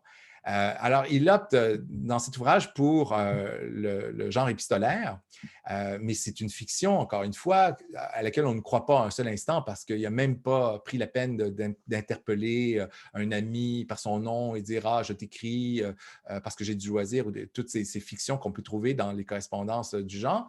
Là, c'est plutôt un reportage. Il faut s'imaginer Voltaire journaliste, reporter à Londres et qui fait comme ça des rapports. Il envoie des lettres pour détailler ses expériences. Et ça prend vraiment l'allure d'une chronique plus que de lettres à proprement parler. Alors, certaines de ces lettres sont restées célèbres, comme la lettre 8 sur le Parlement ou la lettre 25 sur les pensées de Pascal. On va les passer en revue rapidement parce que c'est quand même assez intéressant. Voltaire témoigne dans cette œuvre de son admiration pour le système donc, de la monarchie constitutionnelle. J'en ai fait état un plus haut. Il fait l'apologie du commerce. C'est quelqu'un qui croit vraiment aux échanges commerciaux et il voit l'Angleterre comme une puissance redoutable à cette époque. Effectivement, le capitalisme anglais connaît un essor fulgurant. Il est envieux aussi du sort qu'on réserve aux hommes de lettres en Angleterre. Ils jouissent d'une considération infiniment plus importante et grande qu'en France. Alors, en France, oui, on a un certain respect pour les écrivains, mais en même temps, on les bastonne puis on les fait emprisonner. Alors qu'en Angleterre, ils sont traités comme vraiment des grandes figures admirables, respectées par tous, là, par les gens de l'Église aussi bien que les gens du peuple, de l'aristocratie. Et ça, c'est quelque chose qui lui apparaît absolument enviable. Il voudrait reproduire le modèle en France. Alors, il va s'exprimer sur les sujets les plus divers avec l'enthousiasme, l'ironie mordante qu'on lui connaît. Et il va établir un parallèle avec la France qui, la plupart du temps, tourne à l'avantage de l'Angleterre. Quand on compare la France à l'Angleterre de l'époque, les Anglais ont le dessus, presque systématiquement. Ça ne veut pas dire qu'il est à plat ventriste et qu'il n'est pas capable d'esprit critique. Il va dire aussi des choses très, très sévères de l'Angleterre. Il est capable de louer Shakespeare, par exemple, comme un grand écrivain, mais dire on en a de plus grands ici. Et quand il présente Shakespeare, c'est pour dire c'est le Corneille anglais. Alors, il faut se le représenter comme un écrivain baroque, comme Corneille, qui avait c'est ridicule, comme Corneille aussi, mais sans plus. Alors, il est quand même capable de faire la part des choses et capable d'être aussi chauvin, comme tout bon français. Alors, les 4 premières lettres de ce recueil vont être consacrées aux Quakers. D'abord, alors j'avais cette illustration, ce portrait de Quaker. Ça vous fait peut-être penser au gruau, au gruau Quaker. Et vous n'avez pas tort parce que l'image sur la boîte de gruau Quaker, des produits Quaker, c'est l'image d'un Quaker. Alors, c'est quoi un Quaker? C'est un homme d'une religion, d'une secte religieuse qui s'est popularisée au 18e siècle et qui n'est pas en rupture totale avec l'Église catholique. C'est seulement une pratique réformée, si on veut, plus souple à certains égards. Ils ne croient pas au baptême, ils ne sont pas baptisés. Et ça étonne Voltaire qui dit « Mais attendez, vous vous dites chrétien, mais vous n'êtes pas baptisé. » Et le Quaker avec qui il discute lui dit « Est-ce que vous êtes circoncis? » Et Voltaire s'étonne de la question. Je n'ai pas cet honneur. Bon, vous êtes chrétien sans être circoncis. Moi, je suis chrétien sans être baptisé. C'est pareil. On n'est pas obligé d'avoir suivi tout le protocole pour se dire chrétien, pour dire qu'on croit en Dieu.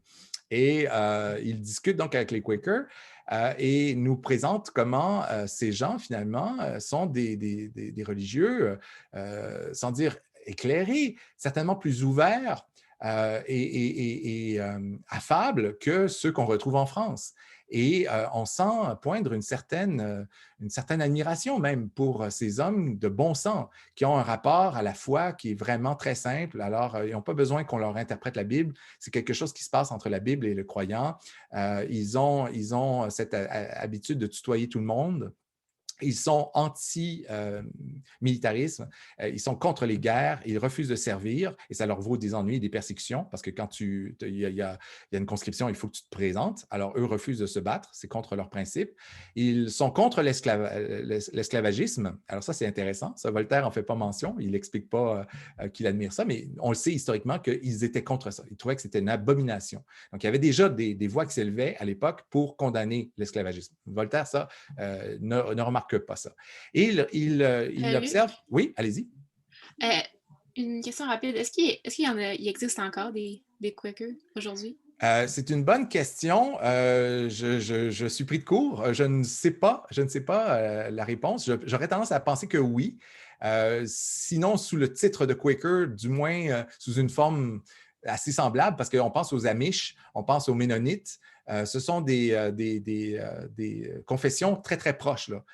Les Amish, là, dans leur rapport à la simplicité, leur refus des technologies et tout, leur antimilitarisme, c'est très, très proche de ça. Et les Quakers sont ceux qui ont fondé le Commonwealth de la Pennsylvanie. Qui ont instauré là une démocratie, la première de l'histoire depuis les Grecs en fait, qui a fonctionné, ont instauré les procès avec jury. Ça me semble une évidence qu'on doit être jugé devant ses pairs et qu'un juge et des avocats ne peuvent pas décider de notre sort à eux seuls. Eh bien, c'est aux Quakers de Pennsylvanie qu'on doit ça. C'est eux qui ont instauré les procès avec jury et ils ont contribué à construire la société américaine. Ils font partie des pères fondateurs. Ils ont joué un rôle vraiment déterminant. Et Voltaire avait raison de voir en eux des gens, des esprits éclairés parce qu'ils ne sont pas comme les autres religieux dévots de l'époque. Ils ont ce nom de Quaker parce que à un moment donné, ils ont eu une crise convulsionnaire. Là. Ils se sont mis à faire des convulsions alors qu'ils se laissaient gagner par l'émotion de la récitation de passages bibliques. Ils étaient pris de tremblements. Donc, on les appelait les trembleurs. Les Quakers, c'est ça que ça veut dire, les trembleurs, pour se moquer d'eux. Mais ils ont revendiqué ce nom-là et vécu avec très bien par la suite. Il serait 350 000 aujourd'hui dans le monde. Donc, bon, merci. Mais vous avez raison, ils se sont divisés dans plusieurs sectes, là, si je peux dire, je ne sais pas comment dire ça. Oui, on peut dire ça. Mais là, il dit, en tout cas, ce que j'ai lu, c'est qu'il y en aurait 350 000 dans le monde présentement. Quand même. Alors, ils ont connu un certain succès, là, ne serait-ce que pour la fondation de la Pennsylvanie et pour avoir jeté les bases de l'Amérique telle qu'on la connaît, le système politique américain démocratique. Il va parler de figures très charismatiques qu'il a croisées à l'occasion de son séjour, comme George Fox, Guillaume Penn, et de cet épisode de la fondation de la Pennsylvanie, donc, qui fait honneur aux Quakers. Alors, on ne pensait pas que Voltaire serait capable de dire des choses positives à propos de gens de religion, mais sur les Quakers, il a de très bons mots. Les lettres suivantes, 5, 6 et 7, sont consacrées à la religion anglicane, aux presbytériens et aussi aux sociniens ou ariens ou antitrinitaires. Ce sont les mêmes. Alors, on les appelle soit les sociniens, soit les ariens, soit les antitrinitaires.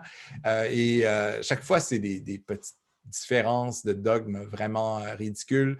Les antitrinitaires, imaginez-vous, sont contre l'idée de trinité. L'idée qu'on puisse mettre sur un pied d'égalité le Père, le Fils, le Saint-Esprit, ça apparaît une aberration. Et puis, pour ça, ils sont d'une secte différente. Mais essentiellement, c'est encore des chrétiens, c'est encore des gens qui vénèrent le même Dieu, qui lisent la Bible et tout. De même pour la religion anglicane, fondée par Henri VIII, parce que le pape ne voulait pas le laisser se divorcer. Alors, il dit, vous ne voulez pas que je me divorce? Je vais me divorcer, malgré vous, et je vais fonder ma propre religion. Tant pis pour vous. Et c'est le début de l'Église anglicane, mais qui, à la base, n'était pas vraiment différente. Oui, il y a des petites variations qui font que, par exemple, les Quakers, chez les Quakers, une femme peut être pasteur. Et plusieurs de ces sectes vont admettre effectivement des femmes en leur rang. Et là-dessus, ils font juste preuve de plus d'ouverture que l'Église catholique de l'époque qui, et encore aujourd'hui, refuse le sacerdoce aux femmes. Alors, il faut savoir que les Quakers étaient partisans aussi, notamment, pour revenir là-dessus, parce que j'ai oublié de le dire, de l'égalité des droits entre hommes et femmes. Alors, quand je vous parle d'esprit éclairé là, au 18e siècle, c'est assez extraordinaire. Eux, leur lecture de la Bible là, leur donnait à penser que les hommes et les femmes devaient être considérés comme égaux et égaux en droit. Ça devait être enchâssé dans la justice. Et ça, c'est quelque chose qui m'apparaît absolument remarquable qu'au 18e siècle, on ait pu avoir des idées comme ça. Dans un siècle si misogyne, qu'il y a eu des esprits, par ailleurs religieux, pour avoir des idées de la sorte. Alors, on nous fait un panorama religieux d'un pays où parviennent à coexister finalement en paix différentes croyances. Et ça, c'est tout à fait admirable et à l'honneur de l'Angleterre.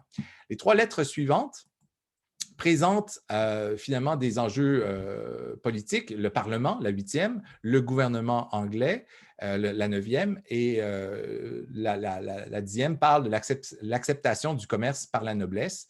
C'est-à-dire que les nobles français sont réticents à se mêler d'affaires. Ils voient l'essor de la bourgeoisie comme une menace, à raison. Elle va finir par l'emporter sur eux, la bourgeoisie. Mais je vous l'ai dit déjà, ils considèrent comme déshonorant pour eux de se mêler, de travailler ou de faire du commerce. Parce que c'est avilissant pour un noble de se livrer à de pareilles activités. Alors que pour les Anglais, ce n'est pas un problème. On peut très bien être noble et faire de l'argent. On n'est pas obligé d'être noble et dépenser tout son argent. Alors, il y a quelque chose d'intéressant, un modèle dont devraient peut-être s'inspirer davantage les nobles en France qui sont de plus en plus ruinés. Vous avez par ailleurs donc cet éloge du Parlement britannique et du fonctionnement de cette monarchie parlementaire. On fera mieux. Hein? Montesquieu va proposer un modèle de gouvernement qui est nettement supérieur à celui-là. Et on peut s'étonner de voir qu'au 21e siècle, on y est encore. Je sais bien que la reine a un rôle symbolique et tout, mais quand même, encore récemment au Canada, on a eu maille à partir avec notre gouverneur général, qui est la représentante de la reine au pays et qui est en fait théoriquement supérieure au premier ministre. Elle est hiérarchiquement à un poste plus élevé que le premier ministre. Et ça nous vaut des complications innombrables. Merci les Anglais. Quel cadeau vous nous avez fait avec ce régime parlementaire à la gomme. Pardon, je m'emporte. Alors, l'exemple de l'insertion de la petite vérole et finalement, ce qu'on retrouve dans la lettre 11, il est question de vaccination, imaginez-vous. Alors, c'est dans l'air du temps. Alors, l'exemple de l'insertion de la petite vérole ou de la vaccination contre la petite vérole va être l'objet donc de cette 11e lettre et illustrer le pragmatisme anglais et le sens de la recherche concrète, l'expérimentation médicale qui a conduit à ça et qui montre qu'on peut bien améliorer la condition humaine du moment qu'on y met tous nos efforts et qu'on est prêt à faire les expérimentations requises. Alors, vous avez ici un portrait de Catherine de Russie qui est un peu altéré, avec une aiguille, une seringue dans le bras. Ça ne s'est pas exactement passé comme ça, mais Catherine de Russie fait partie de ces gens éclairés, ces monarques éclairés qui vont trouver l'idée de la vaccination brillante. Et elle va faire venir un médecin qui doit lui inoculer la petite variole, la petite vérole plutôt, parce que c'est une maladie terrible. Hein. Quand elle vous prend, elle vous défigure. Quand elle ne vous tue pas, là, elle vous défigure et vous vivez avec ça jusqu'à la fin de vos jours. Là. Alors, c'est une maladie contre laquelle on n'avait aucun moyen de se prémunir, se défendre, sinon, justement, à partir de ce principe de vaccination, où on avait remarqué dans certaines cultures orientales d'abord que quand on inoculait la maladie et on le faisait à travers des lacérations sur la peau, on faisait saigner le patient, l'enfant, la plupart du temps, on prenait un enfant pour ça, et on prenait un pustule qu'on avait enlevé d'un malade et on insérait le pustule dans la plaie.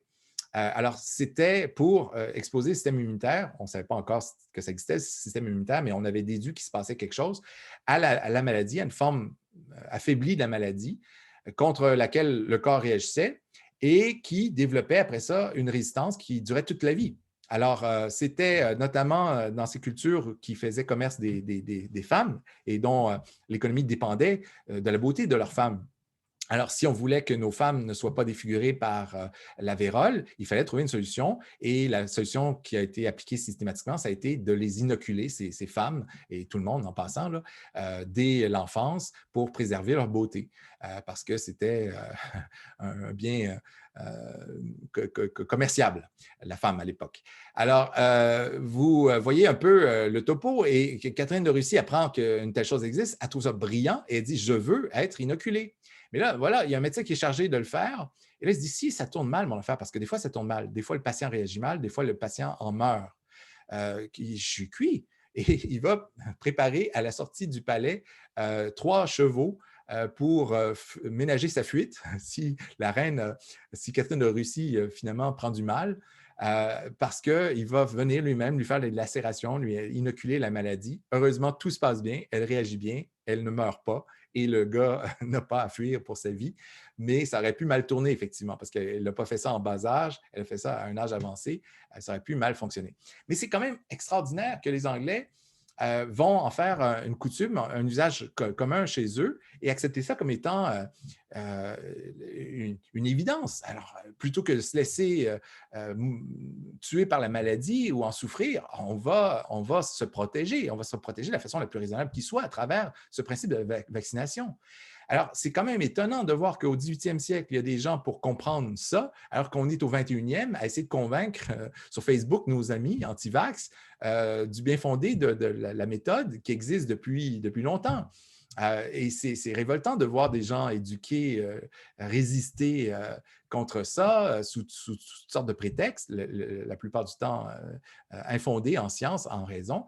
Et cette fameuse résistance à la vaccination, elle existait déjà au 18e siècle en France. Parmi ceux qui étaient les plus sceptiques quant à la vaccination, il y avait les Français. Et Voltaire dit, mais on est cons, on est cons. C'est là la solution. Il faut se faire vacciner et puis on va en venir à bout de cette petite vérole. Comme en ce moment, l'enjeu, c'est de convaincre les Français qui ne sont pas du tout convaincus des bienfaits de la vaccination contre la COVID, de passer à la seringue, eux aussi. Alors, vous voyez, l'histoire se répète. Cet esprit novateur qu'est Voltaire, libre de toute censure, s'affirme aussi à travers les différentes lettres suivantes. Alors, un petit extrait rapide sur la lettre, sur l'insertion de la petite vérole pour vous donner un aperçu du style de la chronique journalistique dont je vous parlais tout à l'heure, avant de poursuivre plus loin. Alors, on dit doucement dans l'Europe chrétienne que les Anglais sont des fous et des enragés. Des fous parce qu'ils donnent la petite vérole à leurs enfants pour les empêcher de l'avoir, des enragés parce qu'ils communiquent de gaieté de cœur à ces enfants une maladie certaine et affreuse dans la vue de prévenir un mal incertain. Les Anglais, de leur côté, disent les autres Européens sont des lâches et des dénaturés. Ils sont lâches en ce qu'ils craignent de faire un peu de mal à leurs enfants, dénaturés en ce qu'ils les exposent à mourir un jour de la petite vérole. Pour juger laquelle des deux nations a raison, voici l'histoire de cette fameuse insertion dont on parle en France avec tant d'effroi. Alors, vous voyez comment il prend le ton du chroniqueur, finalement, et il nous renseigne sur l'histoire de la vaccination. Alors, les lettres suivantes portent sur Bacon, Francis Bacon, un philosophe anglais de fin du 16e siècle, début du 17e, et théoricien d'expérience. Locke, le fameux John Locke dont on parle depuis plusieurs cours, théoricien de l'empirisme, qui définit l'individu par ses expériences et non plus par une quelconque naissance ou une essence. C'est lui qui met à mal le principe d'idées innées. Alors, on ne naît pas avec des idées, des connaissances innées. Pour Locke, toutes nos connaissances, on les acquiert à travers notre expérience et tout nous vient à travers nos sens. Je ne connais le monde qu'à travers ma biologie. Je ne connais le monde qu'à travers mes yeux, ce que mon canal auditif me rapporte de vibrations du monde externe. Et jamais je pourrais le connaître en dehors de cette biologie-là. En dehors de moi, qu'est-ce qu'il est vraiment, ce monde? Il est inconcevable, il est impensable. Je suis condamné à le percevoir toujours à travers ces canaux sensitifs qui sont le fait de ma biologie. Et cette distorsion-là fondamentale, il faut que je la prenne en compte. Cette limitation-là fondamentale, il faut que je la prenne en compte. Le monde réel, il est hors de portée de l'atteinte. Il parle aussi avec beaucoup d'admiration de Newton et a raison, c'est vraiment un savant extraordinaire, à l'époque sans doute le plus grand savant qui avait jamais vécu, qui va introduire l'idée de la gravitation universelle. Alors, il en parle dans les lettres 14 à 17, c'est vous dire l'importance qu'il reconnaît à son œuvre. Et face à cette pensée de l'empirisme scientifique, Descartes apparaît un petit peu comme un romancier, un fantaisiste par rapport à des vrais philosophes que sont Newton, Locke, Bacon. Pour lui, là, c'est vraiment les Anglais qui ont le dessus sur les Français là-dessus. Et c'est sur eux qu'on devrait prendre modèle. Ce sont des savants et des philosophes. Newton est savant et philosophe. C'est un mathématicien de génie aussi qui a compris comment fonctionnait la gravitation, enfin, en bonne partie. Là. Il ne sait pas quel est le vecteur de la force gravitationnelle. On n'est même pas sûr nous-mêmes aujourd'hui, mais il a compris comment ça fonctionnait. Il a formulé une loi qui fonctionne encore et qui est utilisée encore aujourd'hui. On utilise encore la loi de la gravitation de Newton pour faire des calculs. C'est vous dire à quel point la puissance de ce génie était prodigieuse. Alors, Voltaire est profondément admiratif devant lui et en parle avec abondance. La dernière partie concerne... Ah oui, pardon, il faut que je vous lise ce petit extrait pour voir le ton un petit peu quand il parle de Newton. Newton, ayant quitté les abîmes de la théologie dans lesquels il avait été élevé pour les vérités mathématiques, avait déjà trouvé à l'âge de 23 ans son calcul infinitésimal. Ah oui, parce qu'on lui doit ça aussi. Hein. Vous avez peut-être bossé en maths au cégep, ben c'est à cause de lui. Le calcul infinitésimal, ça a été développé notamment par lui, dont son maître Wallis lui avait ouvert la route. Il s'appliquait à chercher ce principe secret et universel de la nature, indiqué par Copernic, par Kepler, par Bacon, et déjà saisi par le célèbre Hooke, c'est-à-dire cette cause de la pesanteur et du mouvement de toute la matière. S'étant retiré en 1666 à cause de la peste à la campagne près de Cambridge, un jour qu'il se promenait dans son jardin et qu'il voyait des fruits tomber d'un arbre, il se laissa aller à une méditation profonde sur cette pesanteur dont tous les philosophes ont cherché longtemps la cause en vain et dans laquelle le vulgaire ne soupçonne pas même de mystère. Alors, il nous explique finalement cet épisode légendaire de la pomme qui serait tombée. Alors, on raconte parfois qu'elle est tombée sur la tête de Newton. Ce n'est pas exactement comme ça que ça s'est passé. Il aurait pensé effectivement cette pomme qu'il aurait vue tomber et c'est ça qui a été un déclencheur pour sa réflexion philosophique, physique, et qui lui a fait déduire le principe de la gravitation. Alors, la dernière partie concerne la littérature.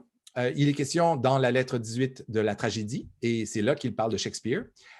Il se permet même de traduire un petit morceau de Shakespeare pour montrer, regardez comment je maîtrise bien la langue anglaise. Je vais vous traduire comme ça le monologue d'Hamlet. « To be or not to be. Whether it is nobler in the mind to suffer the slings and arrows of outrageous fortunes. » Alors, vous connaissez un peu ça. « Or to take arms against a sea of trouble and by opposing end them. To die, to sleep, no more, etc., etc. » C'est ce passage-là. Mais au lieu de le reproduire finalement dans une traduction littérale, il fait une traduction inspirée d'eux. Et quand on le lit, on ne comprend absolument pas, on ne reconnaît absolument pas le monologue d'Hamlet. Moi, il faut que je me rapporte constamment au texte d'origine pour essayer de comprendre ce qui s'est passé, là. Mais c'est à se demander si Voltaire comprenait vraiment l'anglais de Shakespeare parce qu'il déforme passablement son propos. Et ça m'a toujours semblé un peu suspect. Est-ce qu'il s'est fait aider dans la rédaction de ses lettres anglaises? Est-ce qu'il s'est fait aider quand il prétend parler anglais? Est-ce qu'il parle vraiment si bien l'anglais? Ce n'est pas clair. En tout cas, sa traduction ne nous montre pas un génie pour la traduction. Ça, c'est clair. Il consacre la lettre 19 à la comédie. Il parle des grands auteurs comiques anglais. Il fait la comparaison avec les Français. Et là-dessus, il reconnaît que les Français ont beaucoup de mérite, hein, puis que les Anglais ne peuvent pas se vanter de réussir partout et en tout. Il parle de la poésie pratiquée par des gens comme Hervey, Rochester, Waller. Ce sont des gens du monde. Tout le monde est poète un peu en Angleterre. Tout ça intéressant. Il parle de Pope, Alexander Pope, le poète, et Jonathan Swift, l'auteur de Gulliver, des voyages de Gulliver. Et il en parle avec beaucoup d'admiration. Il dit que c'est le Cervantes de l'Angleterre. Il accompagne sa présentation des écrivains par la traduction donc, de certains fragments de leurs œuvres, traduction qui, la plupart du temps, me semble assez malheureuse. Vous avez les 23e et 24e lettres qui concernent les institutions littéraires. L'Angleterre donne l'exemple de la considération qu'on doit aux gens de lettres. Pour lui, là, il faudrait que la France s'enligne là-dessus et reconnaisse enfin, une fois pour toutes, la contribution extraordinaire à la vie en société des écrivains, des gens de lettres, parce que l'Angleterre a compris ça et elle prospère beaucoup mieux que la France, justement, de ce fait. Elle valorise la culture, elle valorise la littérature, elle valorise l'art et ne s'en porte que mieux. Et c'est un monde beaucoup plus équilibré que le monde français, le monde politique français, trop préoccupé de guerre, de conquête, de commerce. Il y aura un équilibre à aller chercher, selon Voltaire. Elle crée aussi, l'Angleterre, des académies strictement consacrées à l'utilité publique. Ça ne fonctionne pas exactement comme les académies françaises. Il fait la différence entre les deux. Alors, le poète se rappelle d'avoir été humilié par un jeune aristocrate en 1726, le chevalier de Rohan, et va trouver sa revanche dans ce sacre de l'écrivain outre-Manche. C'est-à-dire que lui, on lui a fait mauvais sort, on l'a bastonné, on l'a embastillé, mais en Angleterre, on ne fait pas ça aux écrivains, on les respecte, on les considère. Il dit, bon, ben, c'est ça qu'il faut importer comme modèle en France.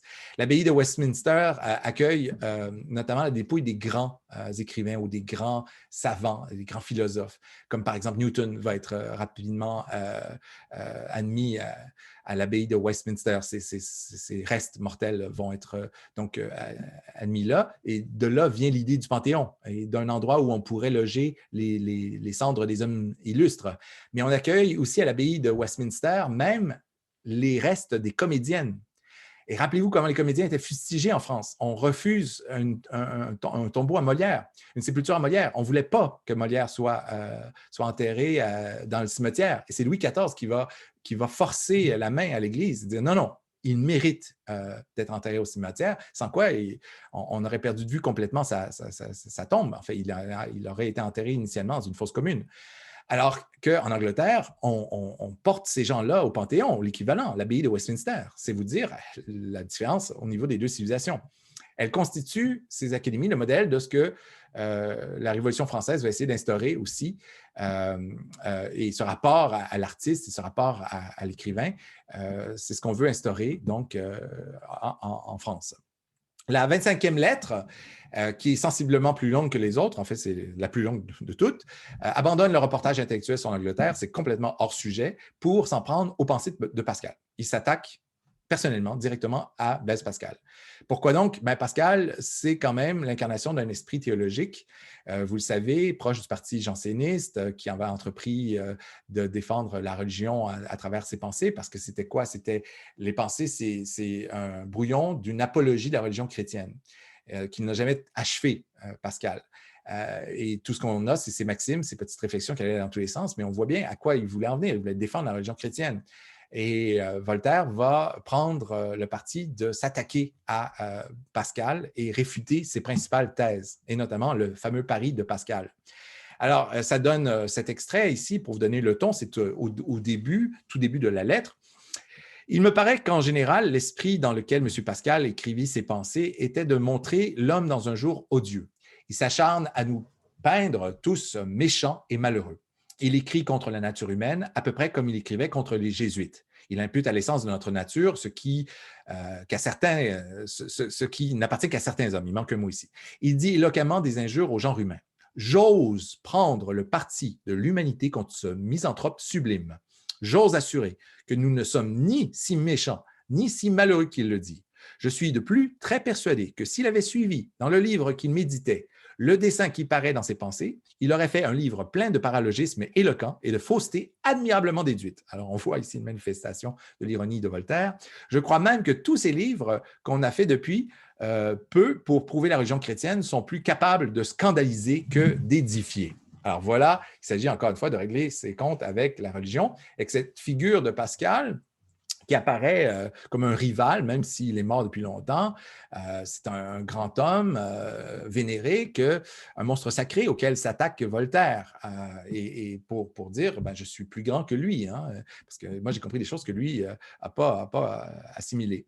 Alors, on va passer au point suivant. On est encore chez Voltaire, dans un salon qui va faire le pont avec le monde des salons dont il nous reste à parler. Mais je voulais encore dire ceci. En 1734, il va traduire et remanier les lettres anglaises pour les augmenter.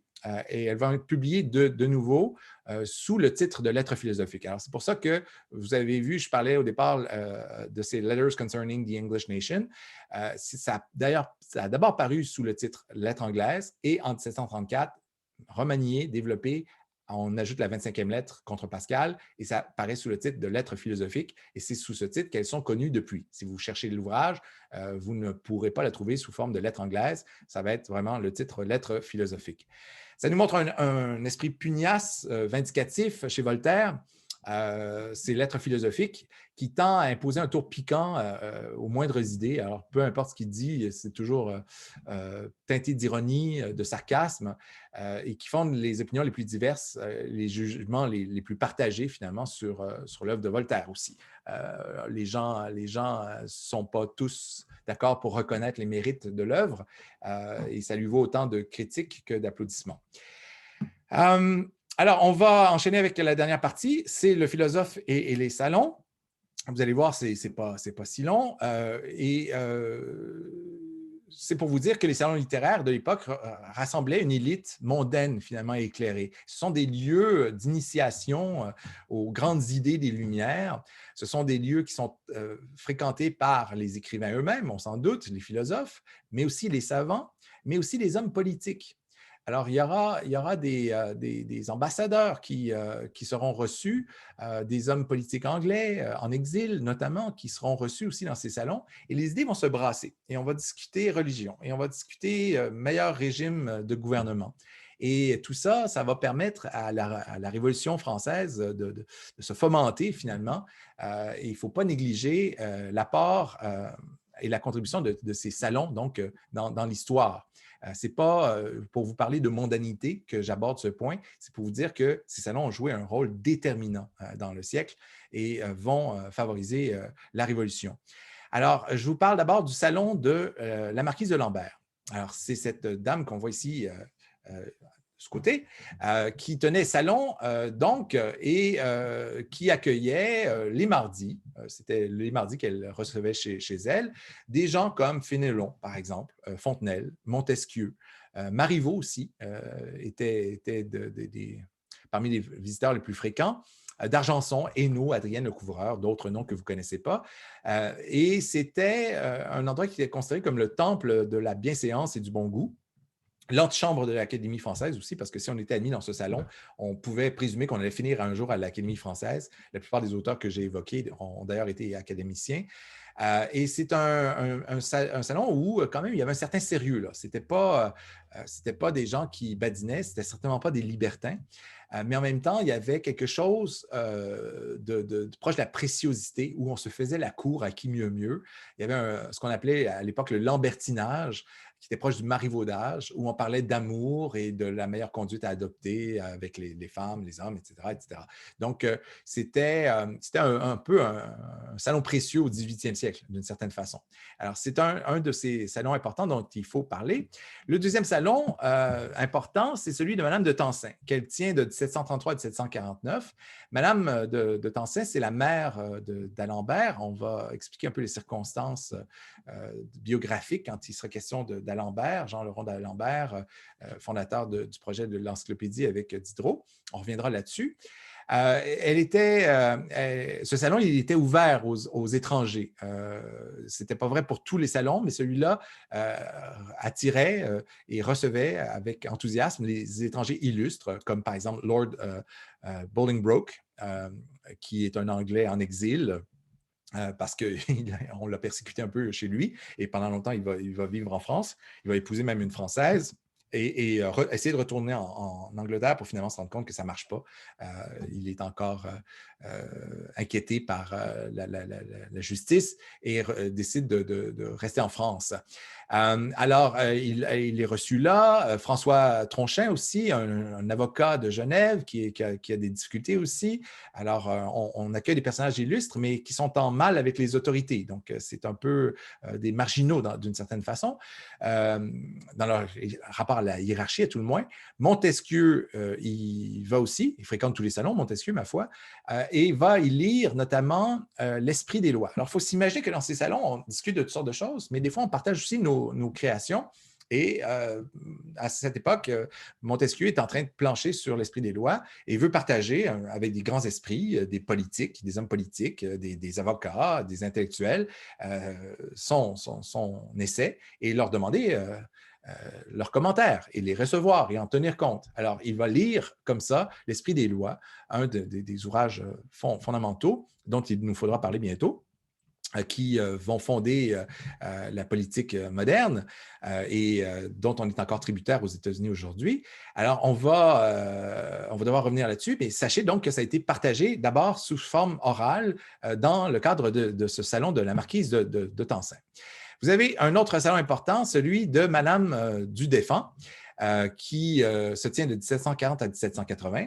Et Madame du Défend, c'est une correspondante privilégiée de Voltaire. Parmi celles à qui il écrit le plus souvent et qui reçoit des lettres, il reçoit beaucoup de lettres d'elle.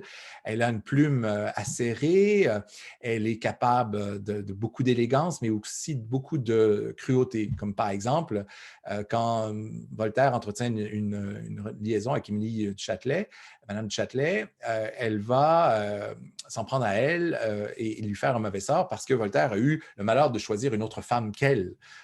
Elle aurait préféré peut-être que Voltaire n'est de yeux que pour elle. C'est la jalousie peut-être qui l'anime, mais en tout cas, elle a eu des mots très, très durs pour elle. Mais elle va correspondre très, très longtemps avec Voltaire. C'est un endroit où on entretient une conversation littéraire de goût classique, fréquentée par les mêmes Fontenelle, Marivaux, Montesquieu, Voltaire, dont on parlait tout à l'heure. Voltaire, bon, c'est le salon de prédilection de Voltaire. Montesquieu, il est de tous les salons dont on a parlé jusqu'à présent. Et d'Alembert préfère celui-ci. C'est l'alliance de la politesse mondaine, mais aussi du mot assassin, de l'esprit meurtrier, parce que Madame du Défend n'a pas la langue dans sa poche, n'a pas la plume dans sa poche non plus. Elle est capable vraiment de mots très durs et elle ne ménage pas là, ses ennemis. Et ce n'est pas étonnant d'y retrouver un certain Voltaire qui, lui aussi, est capable d'une ironie mordante. Alors, il a les dents aiguisées, Voltaire, quand il veut. À partir de 1764, il va y avoir une atmosphère aristocratique qui va s'installer dans ce salon. Et c'est un peu paradoxal parce que les aristocrates sont hostiles aux philosophes. Alors, vous avez au départ des philosophes qui fréquentent ce salon-là, mais tranquillement, ça se remplace. Et puis là, Madame du Défend change un peu son fusil d'épaule et prend le parti des aristocrates, les adversaires finalement des philosophes. Vous avez le salon de Madame Geoffrin, qui se tient de 1750 à 1777. Alors, elle reçoit chez elle tout un monde cosmopolite, des vedettes étrangères comme Stanislas, le futur roi de Pologne, la future impératrice Catherine II a passé chez elle, l'ambassadeur Kaunitz, le futur premier ministre de l'impératrice Marie-Thérèse d'Autriche et de Joseph II, des visiteurs illustres donc qui débarquent chez elle. C'est un soutien prudent des encyclopédistes. Elle n'ose pas le crier trop fort, mais elle pense que le projet a du mérite et elle veut l'encourager. Fontenelle y va aussi, d'Alembert, encyclopédiste, avec Diderot, Helvétius, Marmontel, Grimm, le fameux Grimm des contes, que vous connaissez sans doute, D'Holbach aussi, fréquente ce salon. Avec une ouverture vers les savants. Réaumur fait partie des visiteurs réguliers. Les artistes aussi, l'architecte Soufflot, le sculpteur Falconet, les peintres même fréquentent le salon. Van Loo, Vernet, Hubert Robert sont des habitués du salon de Madame Geoffrin. Vous avez ensuite le salon de Madame d'Épinay, où là, il faut remarquer ce fait notable. C'est le salon où on reçoit Jean-Jacques Rousseau. Et Jean-Jacques Rousseau est déjà passablement misanthrope à l'époque et il se méfie de tout le monde et il est un peu paranoïaque. Alors, c'est quand même assez étonnant de voir Jean-Jacques Rousseau fréquenter un salon, mais Madame d'Épinay le reçoit à bras ouverts et fait un effort pour échapper à l'étiquette mondaine et pour libérer la conversation. Elle veut que les gens parlent ordinairement, pas question de faire du lambertinage, pas question de donner dans la préciosité. On veut opter pour un naturel conversationnel, là, plus souple. Et c'est quelque chose qui réjouit Rousseau, qui n'a pas envie de faux semblants, qui n'a pas envie de s'empêtrer dans les règles de bienséance et d'étiquette. Alors, c'est un cercle donc, qui accueille Rousseau, notamment à l'occasion de sa brouille. Enfin, avant sa brouille avec Grimm et les encyclopédistes, parce qu'il va se brouiller, comme avec tout le monde, éventuellement, avec Grimm, qui est son bon ami, et Diderot aussi, qui est son bon ami pendant longtemps, parce qu'à un moment donné, Diderot veut convaincre Rousseau d'escorter Madame d'Épinay jusqu'à Genève. Or, Rousseau n'a pas du tout envie de revenir à Genève à cette époque-là. Il craint la persécution, il craint des représailles contre lui et pense que c'est un piège que ses amis sont en train de lui tendre et va se fâcher très fort contre Diderot et Grimm et ça va marquer la rupture. C'est le quartier général de la correspondance littéraire. Grimm est l'animateur de cette idée un peu folle où on tient un journal, qu'on envoie des correspondants. Alors, quand vous recevez le journal qui vous prévient de l'actualité littéraire, de tout ce qui se passe et tout, et où on fait paraître en rubrique des œuvres, par exemple, La religieuse de Diderot va être publiée sous forme de petites rubriques, de petits épisodes, comme ça, à travers la correspondance littéraire. Cette correspondance littéraire n'est pas imprimée. Imaginez-vous que quelqu'un écrit ça, OK, il l'envoie à un correspondant qui, après l'avoir lu, a la charge de le recopier, le document au complet, pour l'envoyer à un autre correspondant, et ainsi de suite. On évite donc de passer par l'imprimerie. On évite d'avoir à demander un imprimatur, l'autorisation pour l'impression, et on évite ainsi la censure. On peut faire circuler comme ça à l'infini des textes entre des correspondants de confiance qui échappent à toute censure, à tout contrôle. C'est brillantissime, mais c'est sous forme manuscrite et selon la calligraphie des uns et des autres, c'est plus ou moins lisible. Il y en a qui écrivent bien, mais il y en a qui il faut s'arracher les yeux pour les lire. Alors, c'est à cet endroit, chez Madame d'Épinay, que se tient, en fait, que part le projet de la correspondance littéraire, et c'est là qu'on retrouve ses principaux animateurs. Vous avez le salon du baron d'Holbach. Il n'y a pas que des femmes qui tiennent salon, il y a des hommes aussi. Baron d'Holbach, dont on reparlera souvent quand il sera question des encyclopédistes. C'est là que se trouve l'avant-garde du combat philosophique avec Diderot. Et c'est fréquenté par une société assez cosmopolite. Il reçoit chez lui Hume, David Hume, l'anglais, Beccaria, l'italien, Galliani, Hoop, Grimm, l'allemand. Alors, c'est des gens de différents horizons où on se démarque notamment par une totale liberté dans la conversation en matière de politique et de religion. On ne retient pas ces mots. On peut dire n'importe quoi. On peut dire « abat le roi »,« vive la Révolution ». Il n'y a personne qui va s'offusquer de ça parce qu'on a des esprits très, très libres ici qui sont reçus chez D'Holbach et qui appellent à un changement de société, un changement de régime même. Alors, vous avez le salon d'Helvétius qui, lui, se tient de 1759 à 1771. C'est le mécène des encyclopédistes. C'est lui qui va financer le projet des encyclopédistes, qui est à se faire des ennemis et à se ruiner parce que c'est très, très cher.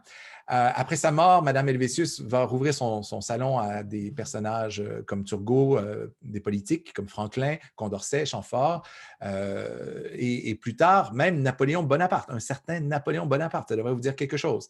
Alors, assurant avec les idéologues la transition entre la philosophie des Lumières et le romantisme, mais aussi l'Empire, éventuellement, sous Napoléon. Vous avez le salon de Mademoiselle de Lespinasse, qui, lui, se tient de 1764 à 1774. C'est l'ancienne lectrice de Madame du Défend. Ces gens-là se connaissent. Hein. Les différentes tenancières de salon connaissent leur compétition, leurs rivales, et ont parfois collaboré, ont parfois fréquenté les salons des unes des autres. Et elle était l'ancienne lectrice de Madame du Défend. C'est une amie d'Alembert et des philosophes. Elle reçoit chez elle Condillac, Marmontel, Diderot, Necker, Condorcet, Turgot, Hume aussi. Et c'est l'alliance de l'esprit et de l'enthousiasme philosophique, finalement, qui s'incarne dans ce salon. Vous avez Madame Necker, qui tient un salon aussi, de 1764 à 1790, rue de Cléry. C'est le dernier grand salon littéraire du siècle. Rassurez-vous, la fin approche dans cette longue énumération des salons. On y reçoit d'Alembert, Buffon, Chamfort, Grimm, les encyclopédistes. Il y en a ils sont trop nombreux pour que je les énumère tous, mais là-dedans, il y a bien sûr des noms que vous connaissez bien, et notamment Voltaire, Rousseau. Bernardin de Saint-Pierre va y lire Paul et Virginie. Alors, parmi les œuvres qu'on partage dans le cadre de ces salons-là, la première lecture de Paul et Virginie publique, c'est dans le salon de Mme Necker. C'est le point de rencontre entre les philosophes et les personnalités de la cour. Alors, il y a quand même une communication entre l'aristocratie et les philosophes qui veulent les mettre à mal d'une certaine façon parce qu'ils contestent l'ordre hiérarchique et leur place dans la société. Mais il y a quand même des gens des deux horizons qui se fréquentent là, attirés par l'influence et la popularité de Mme Necker, justement, cadre où se forme au contact des Lumières la jeune et brillante Germaine Necker, donc la fille de Mme Necker, la future Madame de Staël. Alors, vous avez peut-être entendu parler de Mme de Staël, la baronne de Staël. Ben, c'est la fille de Germaine, c'est la fille de Mme Necker, Germaine, donc qui va prendre le nom éventuellement de Mme de Staël.